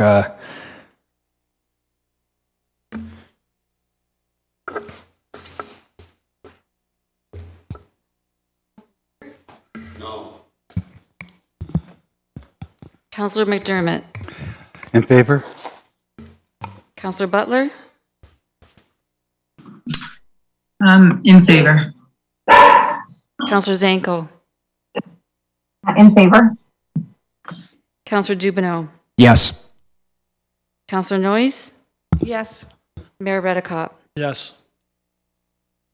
Mr. Chair, the vote carries. Thank you, Madam Clerk. So now we'll move right along. So that brings us now to PDS 93-2021. That's proposed combined official plan and zoning bylaw amendment for 4197 Niagara River Parkway. I'm just wondering if I can get a mover for that. Councillor Butler. That report is now on the floor for questions or comments from council. I see his worship's hand up, and then I'll go to Councillor Noyes after. Yeah, just a technical question. If I might, Chair. 4197. Go ahead, your worship. Thank you. It appears that the region's official plan does not permit this new lot creation because it's not fully serviced. Would that not then require an official plan amendment to the regional official plan? I'm wondering, Ms. Delaria, I saw you pop up here. Would you be able to answer this question? Yes, Your Chair, thank you. The plan says the regional official plan does not allow it on private services. The new lot to be created on private services, but this, if you read further in the report, it says that it's permitted because it's an infill situation, and the regional official plan allows new lots to be, if it's an infill lot, to be allowed on private services. Well, that's what the provincial policy statement says, so that's, you know, I read the report, and I read the report a couple of times in that particular area, so it seems to me that what the region is saying is they don't allow it in their official plan, but the provincial policy statement says that it could be done, so therefore we have no objection. Is that how we get there? And if that's how we got there, why wouldn't the region require an amendment to their official plan to get there regardless of the policy, provincial policy statement? Mr. Warrior? Official plan is in conflict with. Mr. Warrior? Thank you, Mr. Chair. The region is not requiring their regional policy plan amendment because in their view, the provincial policies allow that. And also, this is minor in nature from their perspective because it's an infill situation. It's not going to create any negative impact on the existing infrastructure. So they do not have any issue with this proposal being carried forward. Yeah, I get that, and I know that's what the report says, and I know that's what their letter says. I'm just having difficulty, I guess, understanding how they can have a document that guides what they do. There's another document from a higher level of government either it supersedes the region's official plan on that point, or the region is somewhat turning a blind eye to its own official plan. This isn't our problem, not your problem. It's only our problem in the sense that we have to reconcile the region's thinking on this and their position that it's not a problem. Your Worship, if I can ask you a quick question, the region is undergoing, I believe, an official plan process right now. This almost sounds like something that should be cleaned up, like housekeeping related. I almost wonder to align with that, and I'm just wondering if that might be something you might be able to raise, because I kind of agree with you on the back and forth. I'm just wondering if this would be an opportunity for them to clean it up if their position is that this is permitted by the provincial policy statement. I can certainly inquire, because it would seem to me more, I agree with the policy that the region has in their official plan, and if they're prepared to rely upon the provincial policy statement, maybe that should be part of the official plan, which provides that mechanism. It's just not very elegant the way this is all worked out. Not that it needs to be elegant. No, I agree with you. That's why I'm wondering, yeah. And then the other question that I had, Chair, if I might, Certainly. is in terms of water, there is a way that the residents could get water service, I believe, and that would be through a local improvement petition. Is that correct? Maybe Mr. Walsh would know that. Yeah, Mr. Walsh, is that something you would have some information on? Again, not really right now. I'd have to look at it a little further. Okay. Not that it sounds like everybody's anxious to do that, but I would think that it would make a lot of sense. Thank you, Chair. Thank you, Your Worship. Councillor Noyes? Thank you, thank you, Councillor Dubanow. My one question is in regards to the stories, that I do see that that they could do 2.5, but the recommendation is 2, and I want to make sure that that's going to follow through on the site plan and that they're not going to, the developer or whoever's going to build this house isn't going to go to the 2.5, but is going to stay at the 2? Ms. Delauria, you want to confirm that? Thank you, Chair. Thank you, Mr. Chair. Yes, it would be. It's the requirement for 2 stories would be there in the amending bylaw, and the new house that would be constructed would be done according to the bylaw. So it would be at 2 stories. Councillor Noyes? Thank you for that. And I do understand some of the concerns of the nearby residents was that the size of the house may not fit the nearby houses, it's the nearby neighborhood, but I understand from the study that you've done that it does, that I think it's going to be about 3,000 square feet, that it does fit within the, maybe not the immediate neighborhood, but within the community area, so to speak. Ms. Delauria?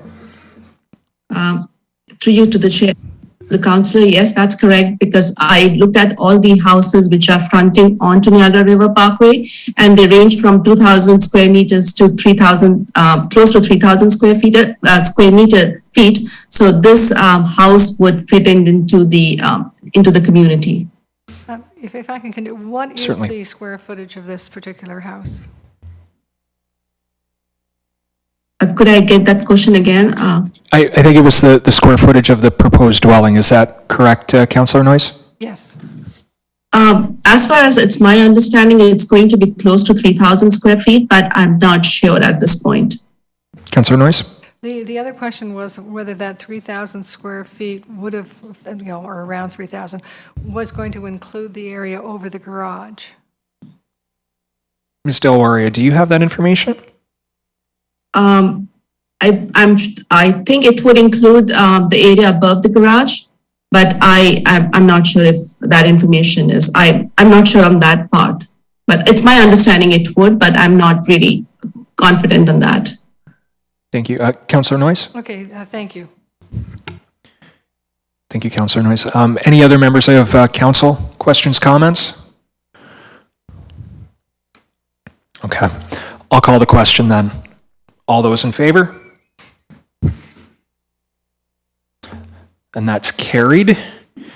So that now will move us on to PDS 94-2021. That's a proposed zoning bylaw amendment at 4002 Erie Road. Could I get a mover for that, Your Worship? Any members of council have questions or comments regarding the report? Councillor Lubberts? Yes, thank you very much, Mr. Chair. To be honest with you, I like what I see here, but we still had the issue of parking, and I'm glad to see that the owner is negotiating with the Hill Cottagers Association and trying to acquire a lease for their property for, I think they said 30 or 38 spaces. But my question is, I also read in tonight's agenda the minutes of the Land Committee meeting, and they talking about on Jarvis Street area, there was people looking to build some residential above the commercial, and they said that the bylaw requires 1 parking space per unit. And I would assume that's the core area. It's got a secondary plan. Do we have different requirements throughout Fort Erie, or do we not have a consistent bylaw? Yeah, I'm just wondering if maybe Ms. Dolch could clarify that, if there's differences with the different core mixed-use areas. Thank you, Chair. Through you to the councillor. So in terms of core mixed-use areas, obviously anything residential above requires 1 space per unit. In the case of 4002 Erie, there are hotel units. They're commercial in nature, and commercial uses do not require any parking. So that's the difference in this case. And that's why on Jarvis, they're proposing residential units above, which requires 1 space per unit. Thank you, Ms. Dolch. Councillor Lubberts? Okay, all right, I just need to verify that. And then just out of curiosity, if the owner is negotiating and working on parking solutions, would we not wait until he has something in place before they move forward with approvals, if that's what he's going to do? I'm wondering if Ms. Dole should take this, or perhaps Ms. Delaria might have a comment on that, because this might be related more to the zoning than the actual proposal itself, and I'm just wondering who wants to jump in and take it. I see Ms. Delaria is unmuted and Ms. Dolch is muted, so I'll go to Anamika first. Thank you, Mr. Chair. The applicant is not requesting relief for parking. The does not require the applicant to provide any parking, because the commercial use on the main floor is exempt from parking, and the hotel rooms are also exempt from parking. So what the applicant is trying to do here is going over and above the zoning requirements. So in my opinion, we cannot ask them to provide parking where the bylaw does not require them to provide parking. He's going over and above. So in my opinion, the applicant the bylaw can be passed. The council can approve the application, but that's council's decision to make. It's just my professional opinion that it could be, because the bylaw does not require parking, they can proceed the way the report has been drafted. But again, it's council decision to make. Thank you, Ms. Delaria. Councillor Lubberts. Yes, thank you very much. And I did see in the report, when they were talking about some of the public comments, and they said that the comments from the public meeting, the public had no concerns about parking, and I know that there may not be any concerns about parking for the development in this case, but we did a parking study a few years back, And the reason the the parking study was done was because the residents in the area were upset about parking, and people parking in front of their houses, people parking in the front of their driveways. And that's why the parking issue was there. It's not so much that the commercial establishments don't have problem with parking and their customers don't complain about the parking. It's the local residents that live behind Erie Road and the side streets. They're the ones that have issues with parking, and they're the ones that are going to have to deal with it. So I'm going to support this project, and I'm going to support the recommendations, but I'm just going to caution everybody that this will cause some parking issues, not so much for the owner and the developer, but if he doesn't get additional parking spaces for his units and for his customers, the residents in the area are going to have problems, and we're going to have to deal with that in the future. Thank you, Councillor Lubberts. Any other members of council? Your worship? Yeah, just to that point, it seems to me that we also have a function as a municipality so that if there are problems with parking, we need to make sure that people aren't parking in places where they ought not to be. And we can encourage them through enforcement to park where they should be parking. That's part of our responsibility. If we approve this type of thing, we have to make sure that we follow through with enforcing our rules and regulations on parking. Thank you, Your Worship. Any other members of council? Behind you. I always have to look behind. Councillor Noyes. Thank you, Councillor Dubanow. I know that the residents, one of the residents particularly, was commenting about the 4 heights, the 4 stories, and the problem he is going to have with sun shadowing. And I must say, I think at that day that it came up, we asked, okay, what's the difference between 3 and 4 stories?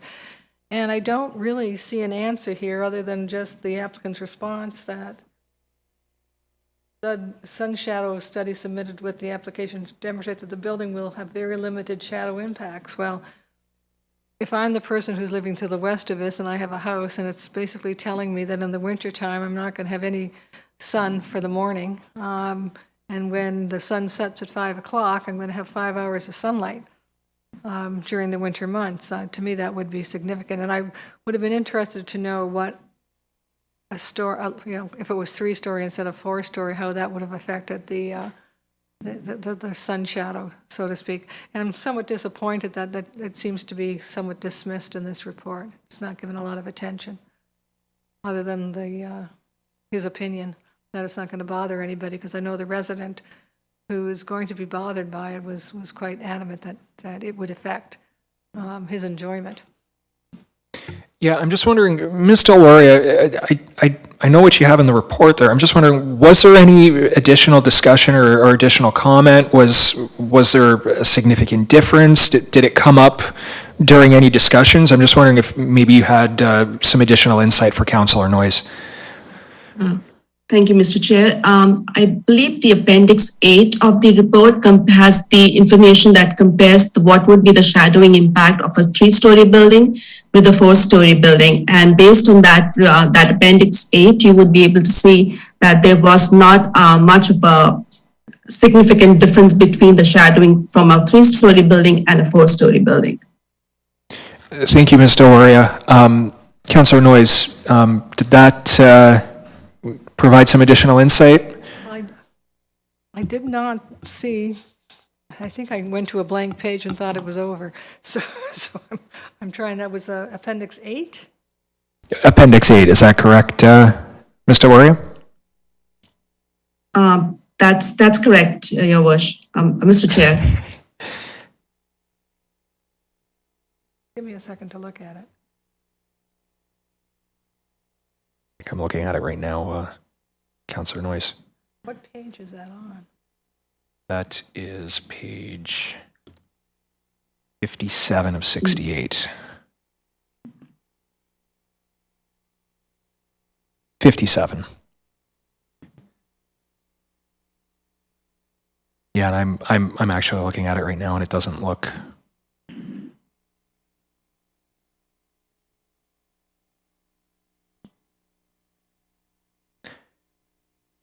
Okay, I see it.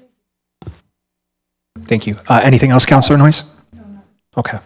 Any other members of council before I call the question? So I'll call the question then. All those in favor? That looks unanimous. So that's carried.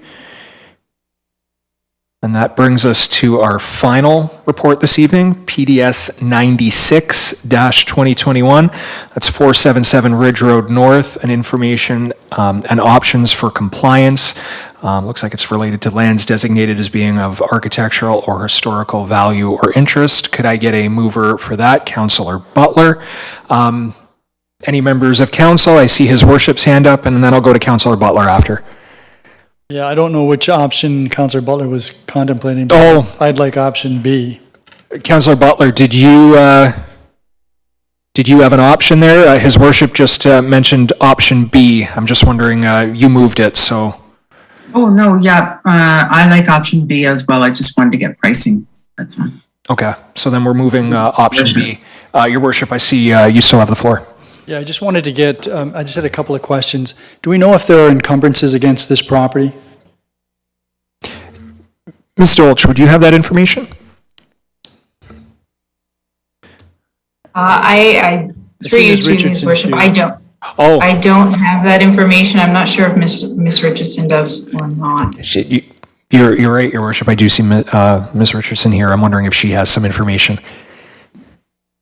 Thank you, Mr. Chair. Through you to the mayor. I am not aware of any, but we can certainly look at that for you. I believe that they are in a bit of tax arrears, but other than that, I'm not aware of anything further, but we can certainly look into that. Okay, I think we should. I guess I'd be surprised if there was anything put on since 2019 when the order went on title. I'd be surprised if anyone would lend money.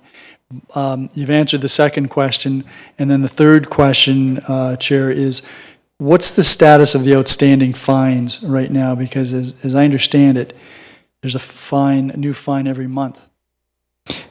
Ms. Richardson? Through you, Mr. Chair, to the mayor. Yes, we are continuing to find them through the AMPS program, and there is a significant amount of fines that are on their taxes at this point. Yeah, this is a very unfortunate situation, and intentions in 2006 or 7 or whenever this property was acquired might have been good, but and the intentions may simply not have ever met the financial capability. It's too bad because 15 years ago this property wouldn't have been anywhere near the deteriorated state it's in now, and this is a particular.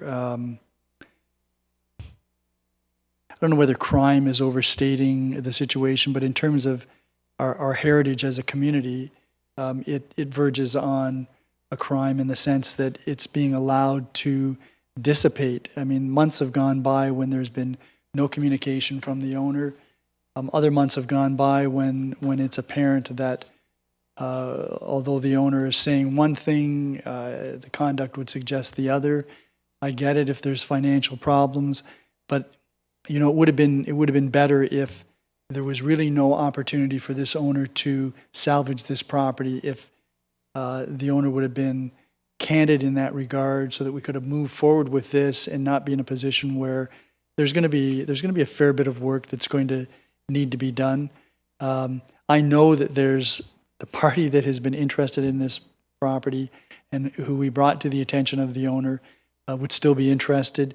I have to believe that as this property further deteriorates, that challenges that party's interest. But still, this is a part of our heritage, and you know, it's on the one hand, I don't want to be hard-headed about this issue. On the other hand, you know, I think we have some obligation as stewards of our community. So I'll let Councillor Butler ask the question about what the cost might be. I think that the cost will be significant, but I think that there's value there that could warrant the work that will need to be done just to shore this parcel up. That's still going to leave a lot of interior work that's going to need to be done, but I'm assured that this is a venture worth doing. Thank you, Your Worship. I agree with you. I'm not sure, I agree, I'm not sure if crime is too harsh, but at the same time, I don't think the word disappointment is harsh enough either, and I think it's somewhere in the middle. I've been very frustrated by this situation as well. Councillor Butler, did you want to ask the question about cost? I did, because I noticed in the report that there was an upset limit of 50,000, and anything over and above that would have to be approved by council. So I see that the restoration could range between 100 and 200,000, but have we had any consultants go through and actually give us a firm price? Very costly out there. I'm doing some renovations right now too, and I can't believe the cost. Yeah, it's actually quite shocking, Councillor Butler. Ms. Richardson, did you have any information on that? Through you, Mr. Chair, to the councillor, we have not really had an opportunity to get any costing information. We first wanted to see what council's direction was, and then we will certainly, if option B is the chosen option, we would certainly go out and get quotes for the work to be done. We did have the structural engineer that prepared the initial report provide us with some information back, I think at the beginning of this year, might have even been in 2020, and the estimates were sort of around $50,000 to $80,000 at that point.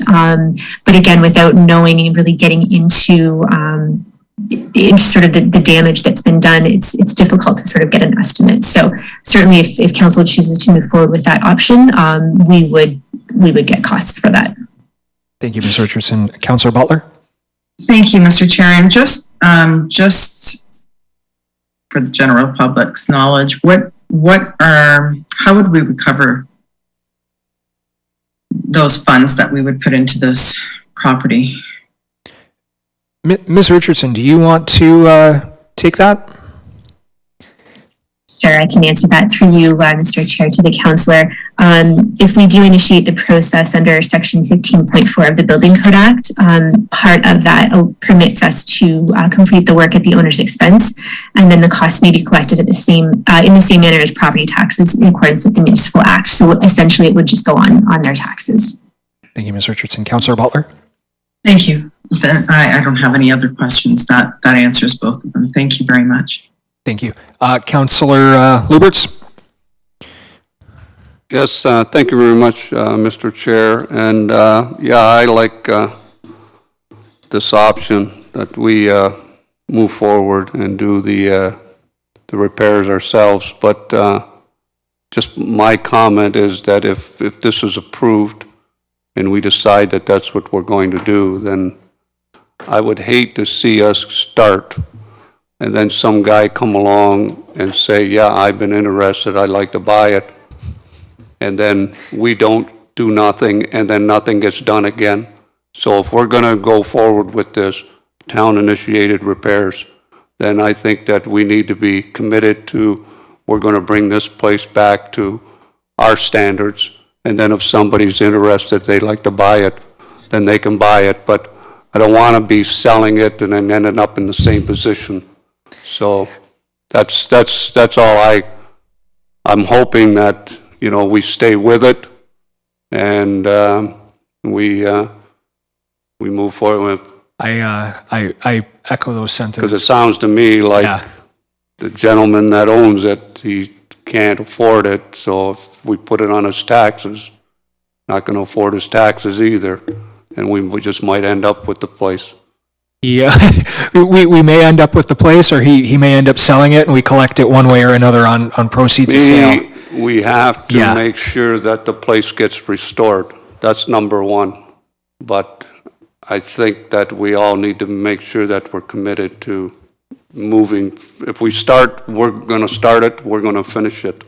Yeah, Your Worship, I see your hand up. Did you want to add to that? Yeah, I just wanted to say I don't see anybody wanting to buy this property if this is passed this evening and it's clear the direction that we're going with an outstanding order and direction to staff with respect to this. I don't see somebody coming forward without consulting with the municipality. It just wouldn't make any sense. You'd be buying an unknown cost, and nobody's going to do that And regardless, once we start on this direction, we will control what transpires with that property. Thank you, Your Worship. Yeah, actually, is it along the same lines, Councillor Lubert? Because I just see Councillor Zanko's hand go up. And No, it's something extra. okay, can I go to Councillor Zanko first, and then I'll come back to you, Councillor Zanko? Thank you, Mr. Chair. I also agree with option B, and I think this is extremely disappointing. I mean, I remember when the property owner came to council to provide delegations, and we were all assured that he had full intentions of restoring this property. Clearly, that was never an intention, in my mind anyway. But my question is, I do have some concern, although I do support option B, I do have some concern with regard to the chief building official's comment. So my question is, what happens if we do move forward with this project, it gets underway, and we find out that, you know, based on the age and the unknowns, that the work will be, you know, far exceeding even 200,000. What do we do in that case? Ms. Richardson, do we have a contingency for that?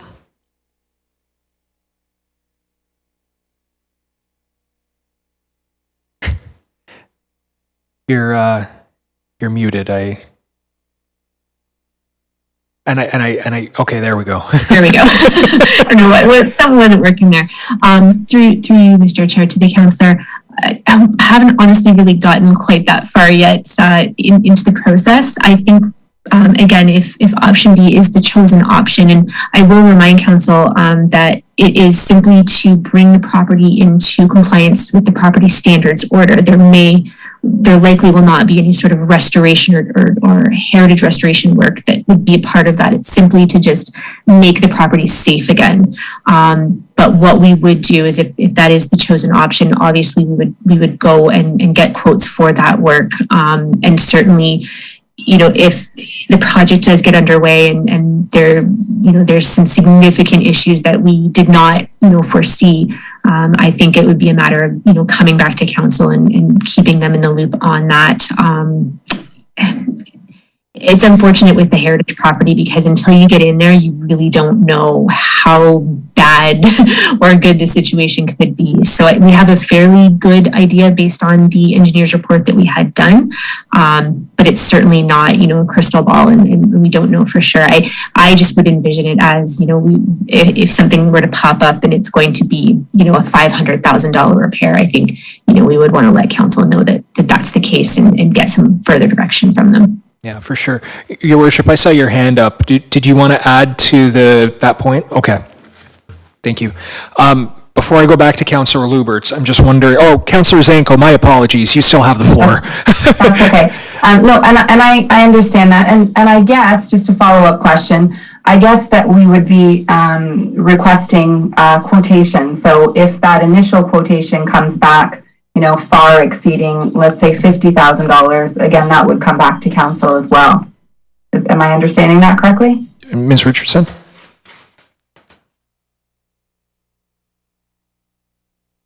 I think her computer is... I'm having trouble here. Yeah, it looks like you can't unmute. Councillor. Yeah, for some reason my mouse doesn't seem to want to cooperate tonight. Yeah, certainly once we have an idea of cost and sort of the next steps in the process, I think we could definitely provide council with an update. Okay, thank you. Nothing further. Thank you, Councillor Zanko. I'm just going to check to see if there are any other members of council who haven't spoken before I go back to Councillor Lubberts. Okay, Councillor Lubberts? Yes, thank you very much, Mr. Chair. Just on the heritage factor, I see in the that's that everything is going to be done according to the building code. And that was my question. What about the Heritage Act? Are we going to follow that? Because that will make it a little more expensive.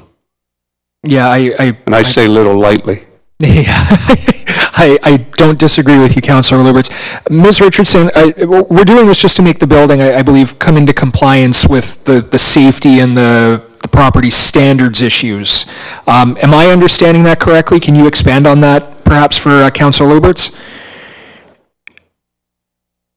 That's exactly what we're doing.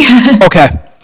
I think I summarized that then, and I think Ms. Richardson agreed. It's to bring it up to property standards and safety compliance, not necessarily on the heritage aspect at this point in time. Okay, then that brings me to the next comment, that this will be a good initiative for the town, and it'll be a good idea or a good starting point for the Heritage Committee.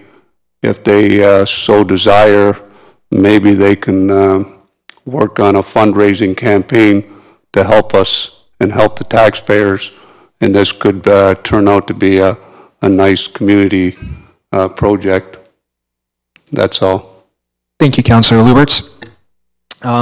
Before I call the question, I'm wondering, I'll check one more time. Any additional comments or questions from council? Just going to bring my agenda back up here. All right then, so I'm seeing none, so I'll call the question then. All those in favor? That's unanimous and carries.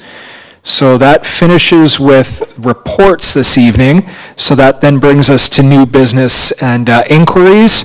I see Councillor McDermott's hand up. Councillor McDermott. Thank you, Mr. Chair. Just one question of Ms. Dolch. I had a couple of residents talk to me about the archaeological study at the Rio Vista. I believe it's in its 7th or 8th month. Can you tell me where we're at on that? Ms. Dolch? Thank you. Through you to the councillor. So they're still working on the archaeological assessments. They're also into the stage 3 work, so it is taking some time. It's a very slow process, but they're hoping to get it wrapped up, hopefully before the end of this year. But they won't know until they submit all their documentation to the ministry. Thank you, Councillor McDermott. Any other members of council have any new business or inquiries they'd like to raise? Behind you. I was just about to look behind me. Councillor Noyes. Thank you, Councillor Dubanow. My one question is involving if there's anything council should do or can do in regards to ongoing construction that seems to take forever and moves as slow as a snail and is very unsightly and perhaps dangerous. I'm particularly talking about the building on Stevensville Road right beside the fire station there. It has, the steel framework has been there, it's 3 stories, it's been there for, I think we're going on 3 years, if I'm not mistaken, and it just stays there. There doesn't seem to be any appreciable amount of work being done. I'm concerned about that. It's like an invitation to perhaps to some young people, and I use that term not to say that young people, all young people would think that, but I mean, if you see something that looks like that, I mean, in my younger days, I would probably try to climb it, and so would my brothers. I'm just wondering, and it, not only the fact that you can, you know, it's kind of like an open invitation, climb me. The other thing, it's so unsightly. There's like, is there anything the town can do to ask the owner to make, kind of block it off, you know, with a solid, I don't know, solid wall or something, to make it just a little bit more pleasing to the community? It just kind of sits there, and it seems to be sitting there for many years, and I don't know, there should be something we can do. Yeah, I'm Ms. Dolch, do you have any thoughts or comments on that? Thank you, Chair. Through you to the councillor. Yes, we can definitely speak to them a bit further. Right now, it's an open building permit, and I'd have to check how long it's been inactive for. I do know that Mr. Jennings has been following up with this gentleman to try to get construction underway. What happens is normally they do very little, which makes it an active permit again. But he does have some abilities under the chief building official's authorities to look at what the next steps are now. So I will follow up with him, and we will provide a response back to council. Thank you, Ms. Dolch. Councillor Noyes? That was all. Much appreciated. Thank you. Any other members of council? All right. So then, my apologies, my agenda's jumping around on me. So with no other business or inquiries, any questions regarding the business status report that's on the agenda, for planning and development? All right, then, Your Worship, I'll hand the chair back to you. Thank you very much, Councillor Dubanow. That takes us to infrastructure services, Councillor Lubberts. Yes, thank you very much, Mayor. Redekop Infrastructure Services is now in session. We have no presentations or delegations. We have no reports. So that brings us to new business and inquiries. Any councillors? Seeing none. Business status report. Any comments or questions?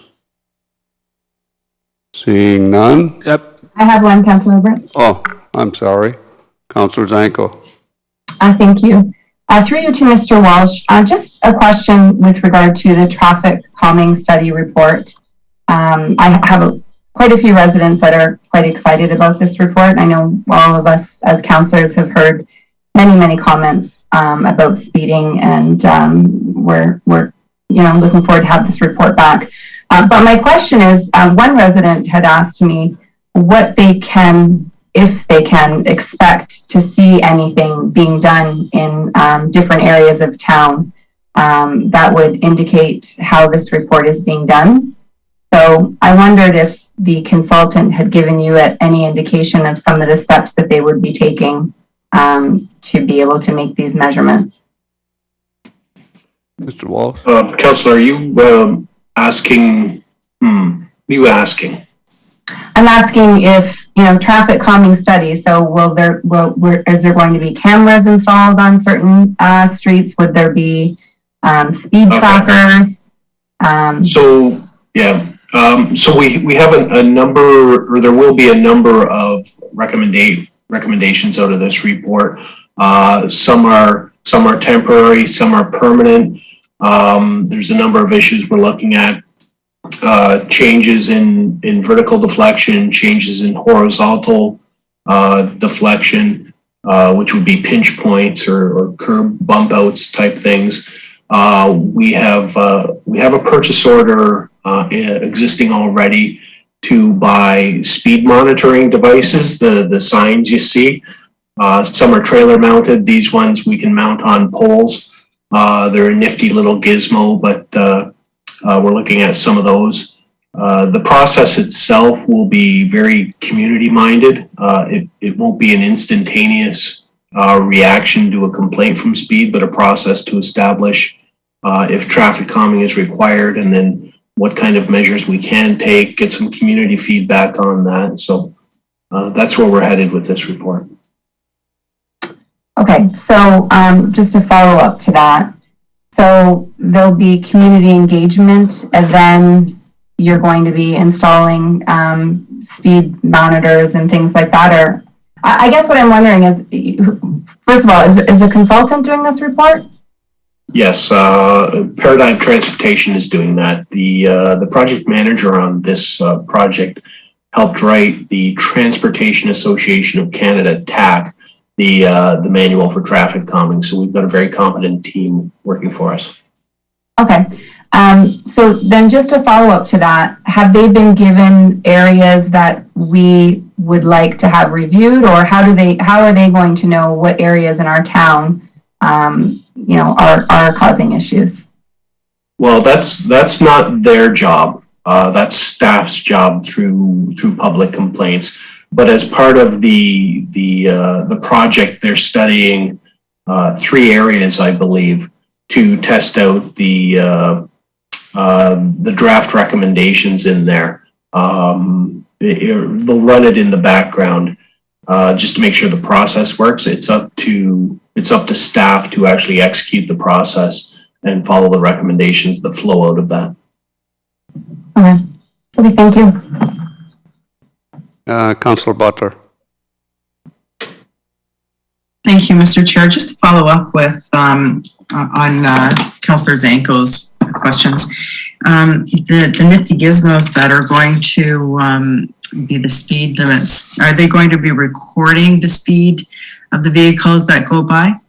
So you'll be able to get some stats out there and get some pertinent information for us. That's right. The new devices are smart like that. Smart. Okay. The old ones just flashed your speed. The new ones record time and speed and store it, so we can download that and analyze it. That's awesome. Do they get license plates numbers or? Just yours. And the mayor's. And then I just have one last question, if you don't mind. I know you spoke about the Niagara Region hasn't been able to get to Gorham Road to put in the the traffic measures for Gorham Road, right? The pedestrian crossovers. Yes, the pedestrian crossovers. So if I can give an update quickly, maybe this will answer your question. They have been tendered, and we are expecting installation shortly. Okay, awesome. And then further to that, we talked about Ridge Road North, where the farmers market is, and downtown Ridgeway Core, and we were going to get a crosswalk painted there. Do you have an ETA on that? You had mentioned October. That's not going to happen. Okay. I know we've tried to get the painter in for a couple of items, and the weather has not cooperated. Okay. When they've wanted to come in, it's rained, and they've gone on to their next site in a different municipality. Okay. But again, similar to the Gorham Road, the pedestrian crossover will be installed at the same time as Gorham Road. Okay, thank you. You're welcome. Any other new business or inquiries? Seeing none, no, now we're at the business status report. We are on the business status report. Okay, I'm yeah, sorry. I think Councillor Butler kind of massaged that in. Moved around. That's all right. We'll move around a little bit. Corporate services. Okay, All right, Councillor no. Lubberts, you can give up the chair now. Yeah, I'll anytime. give up the chair. You were going for the record this evening for the shortest business subcommittee, and then you dragged it out. And you allowed Councillor Butler to facilitate I like the microphone. dragging that out. Yeah, I know. They shut it off on me enough time. Okay, yeah. Don't tempt me. Okay, so we're going to now go to corporate services. Councillor McDermott. Thank you, Your Worship. Corporate and Community Services is now in session. We have no presentations and delegations. Could I get a mover for CAO 22 LC 14 2021, the land matters? Thank you, Your Worship. Are there any comments or questions? Your Worship. I had a question with respect to the recommendation regarding the Albany Road at Helena, and the third recommendation that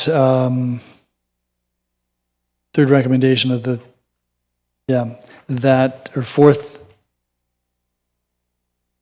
well, it's on page 25, and it deals with the realignment of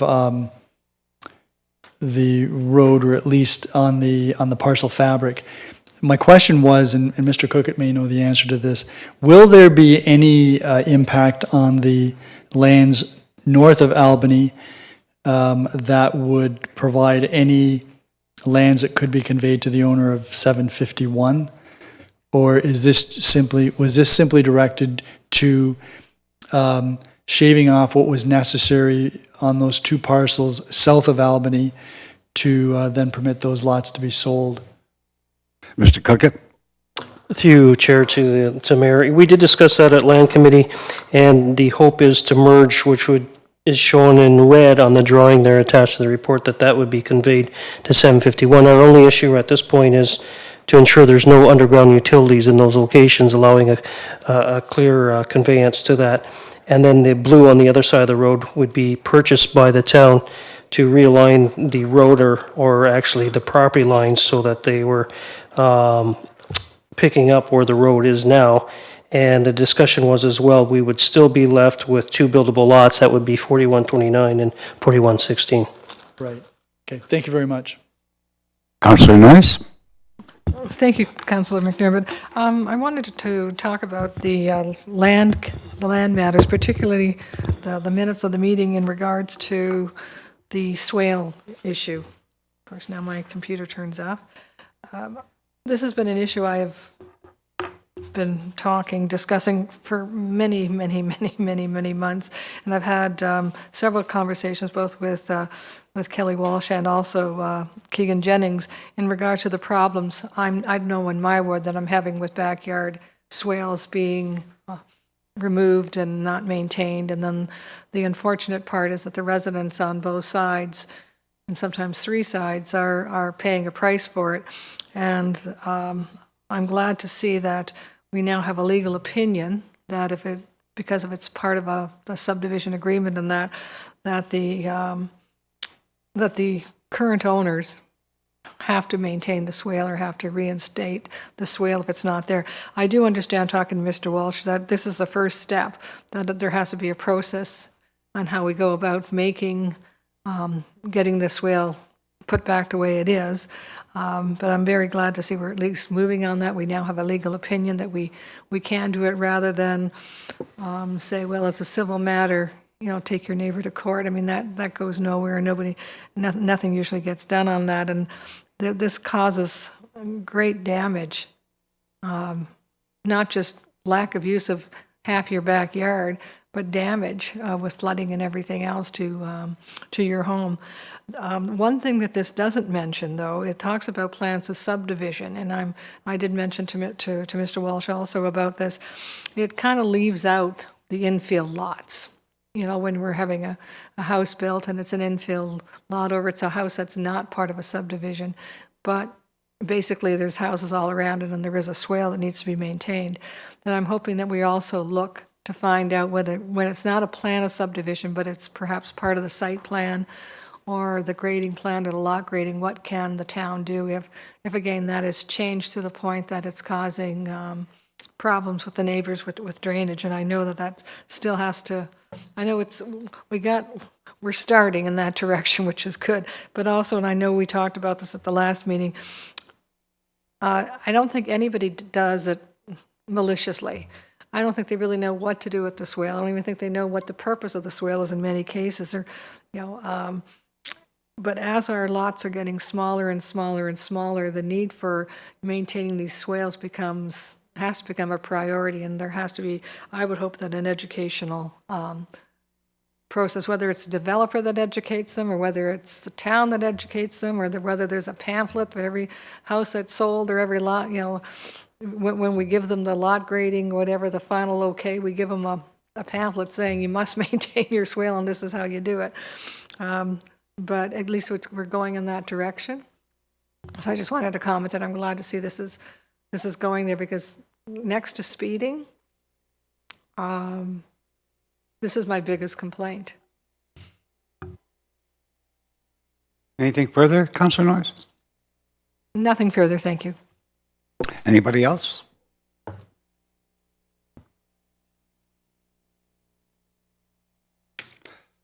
Oh, yeah, Councillor Lubberts? Yes, thank you very much. We're still on the Land Committee minutes? Yes. Yeah, okay, thank you. Just a question to, I guess, Ms. Dolch. On page 16 of 25, it's Appendix 1. And then on page 18 of 25, Appendix 3. Appendix 1 on Oakwood, the unopened Oakwood Avenue, unopened road allowance. It shows in the orange outline 3 separate parcels. But then on Appendix 3 on page 18, it shows several different parcels.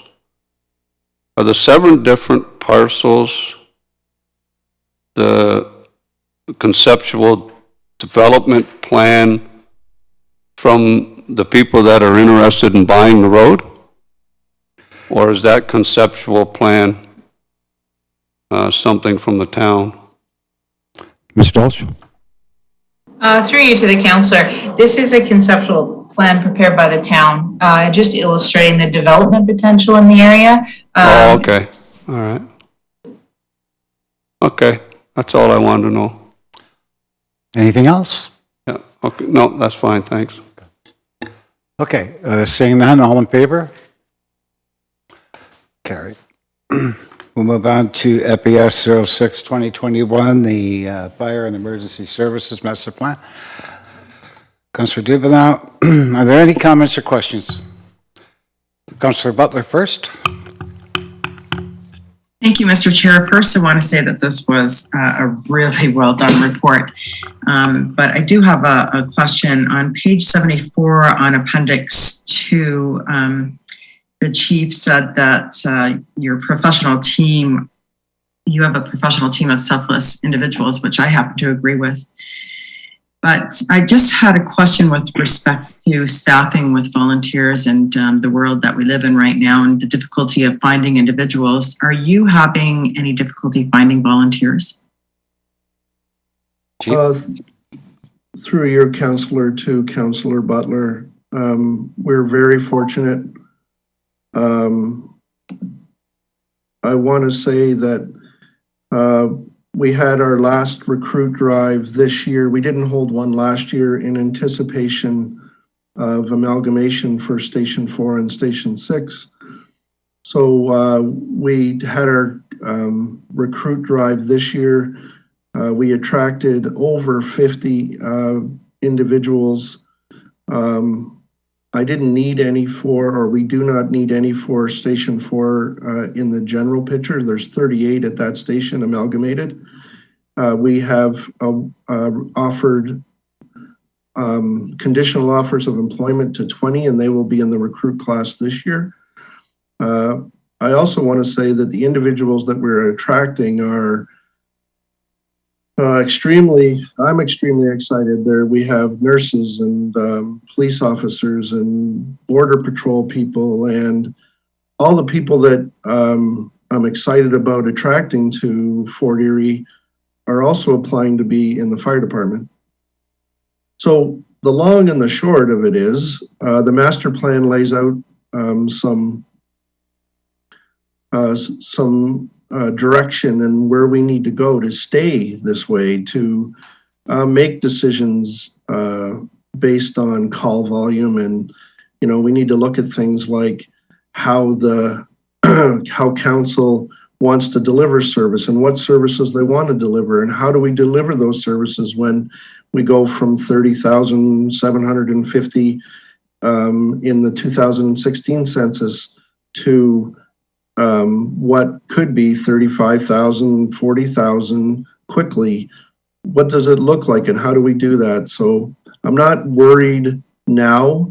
I'm not worried if we can continue to do what we're doing now and, you know, brand our fire service, run efficiently, retain our people and keep them both trained, engaged, and empowered to make a difference. And I'm very excited about where we are and very excited that we will continue to attract very good people to the service. Thank you. I really appreciate that. I worry that because this is a plan for the next 9 years, what will it look like in 9 years from now? And you're right about the growth. So how do you sustain yourself on a volunteer basis throughout those years? But another day for an answer for that, right? I have a presentation that I would like to give, and if I could give that ahead of time, like now, that may help with some of the questions, if that's okay, Mr. Chair.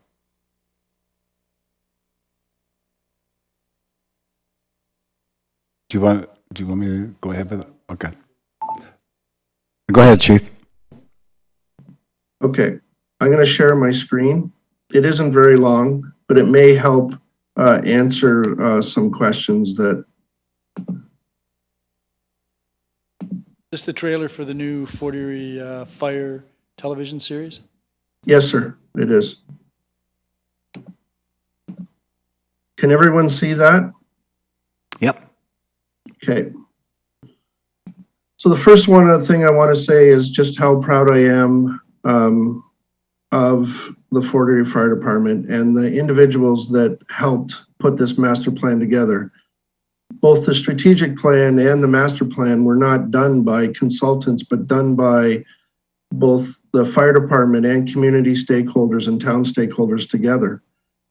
This is rare, and normally there isn't either the ability or the understanding to be able to put this together. So for us to do this over the last couple of years, I'm very, very proud of that. And I think that its findings and its recommendations speak to how good we are.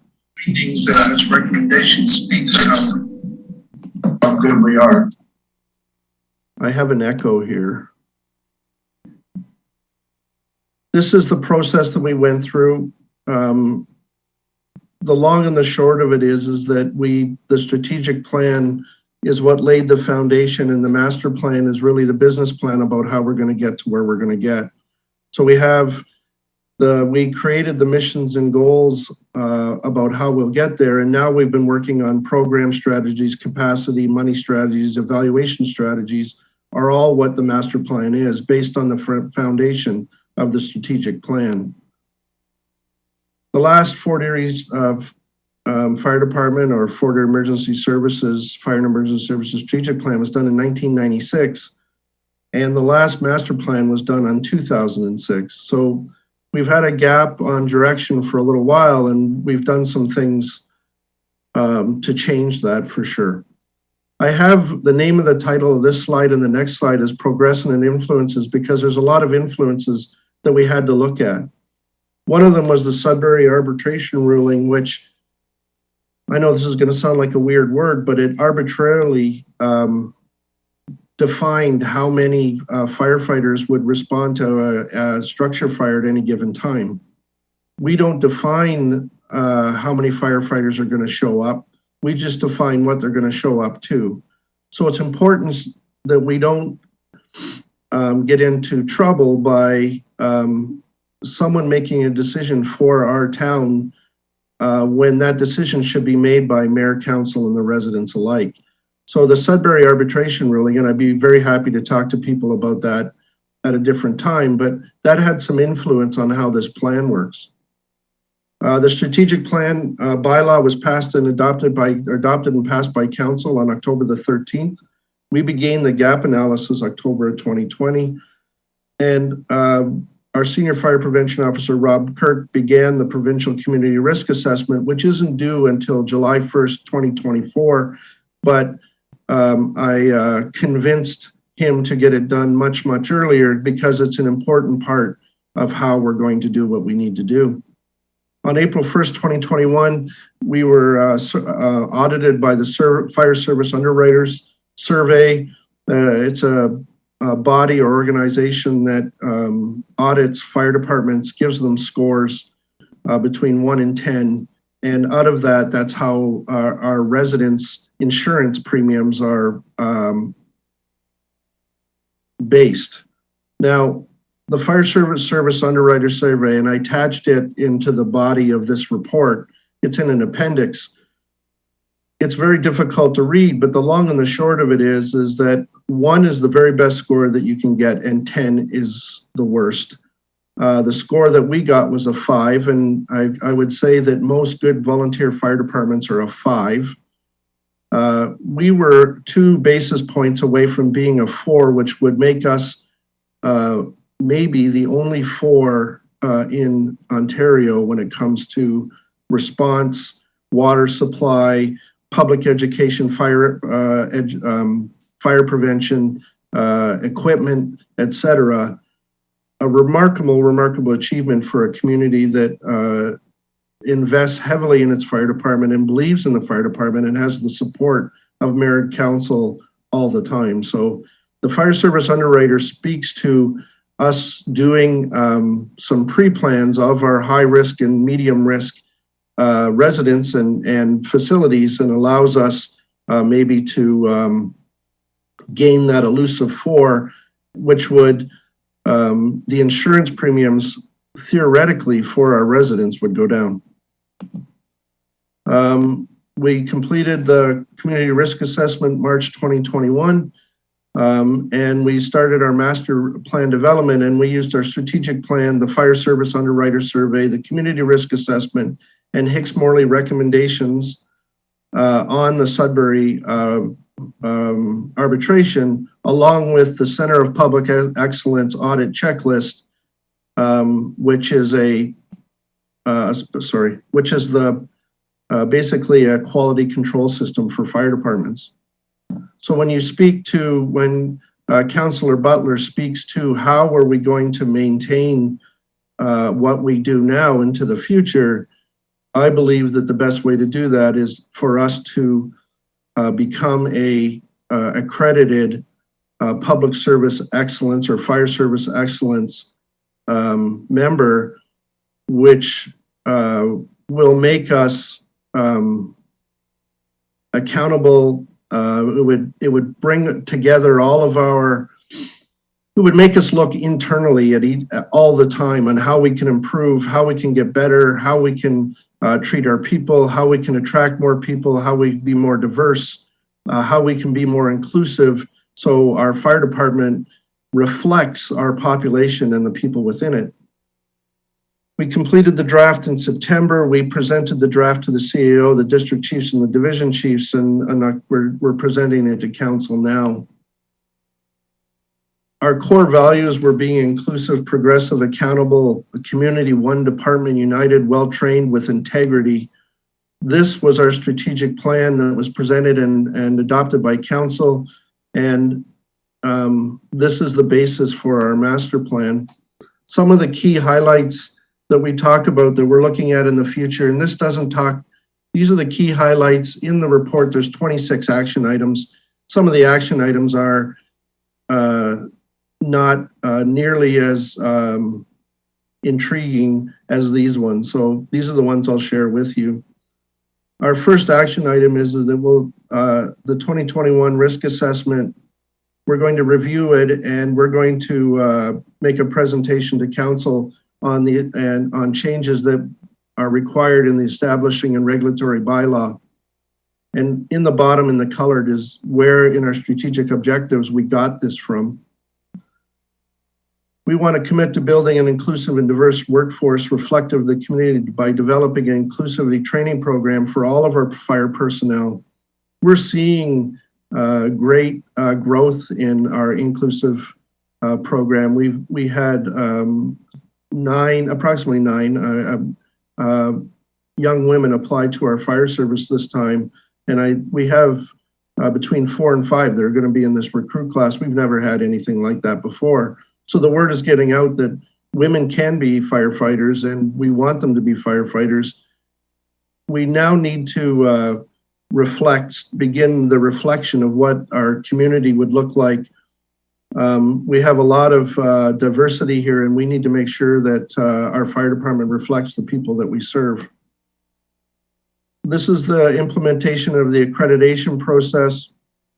We would need some help to be able to do this. We would have to review our staffing levels. But what this does is, if you're familiar with, ISO at the basis of it, but this is very specific to the fire service. So it has a very large checklist of items that we would have to make sure that we not only do, but we believe in, with a lot of accountability to council, a lot of self-reflection, a lot of continuous improvement, and out of those, a lot of efficiency so that we would be able to maintain a volunteer fire service for a long period of time. We need to increase the awareness of existing industry programs and encourage the development of new programs aimed at educating people.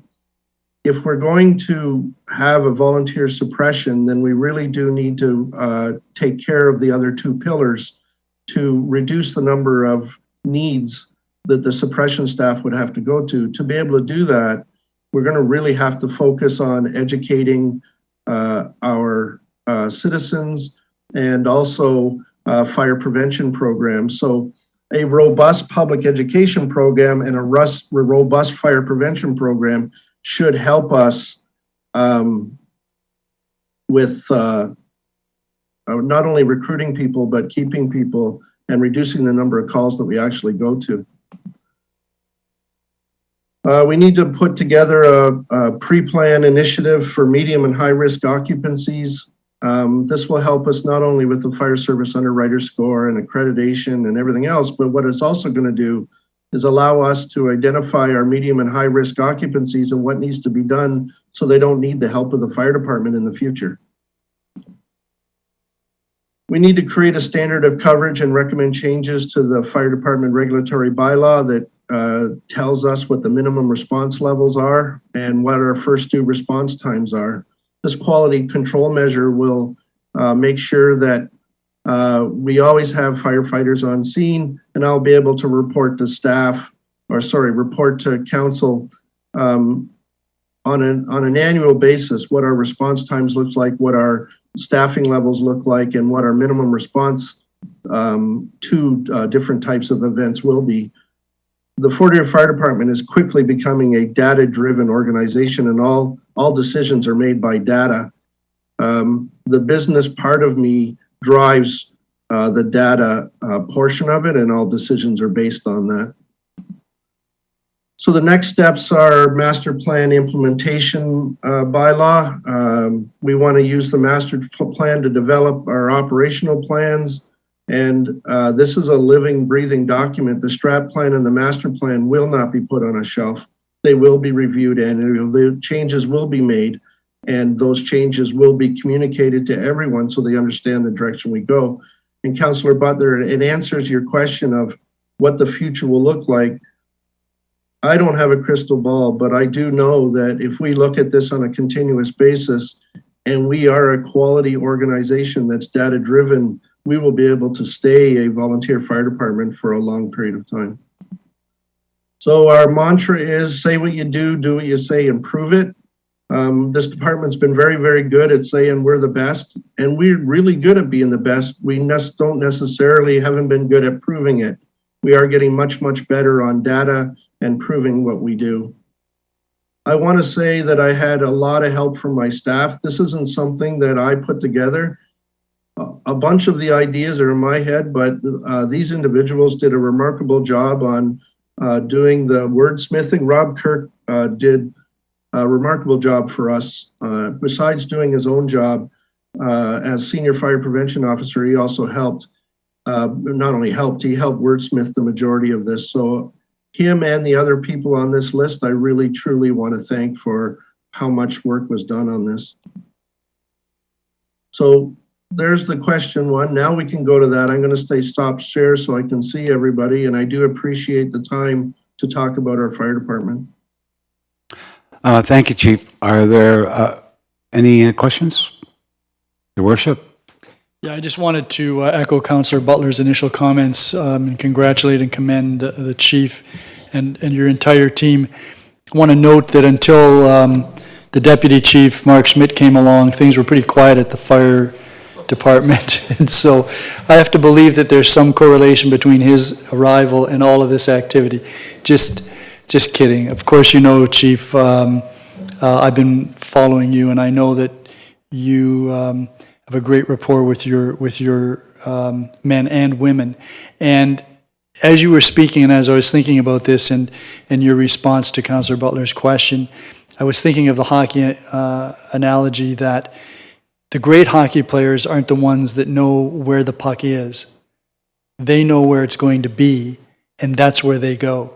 So that they're always anticipating, and they're always looking ahead, and they're always trying to figure out how they can best keep on top of their game. And, you know, the issues that you've mentioned, the diversity, the data, the professionalism, those are all things that appeal to individuals who want to be part of a successful organization, and they speak success.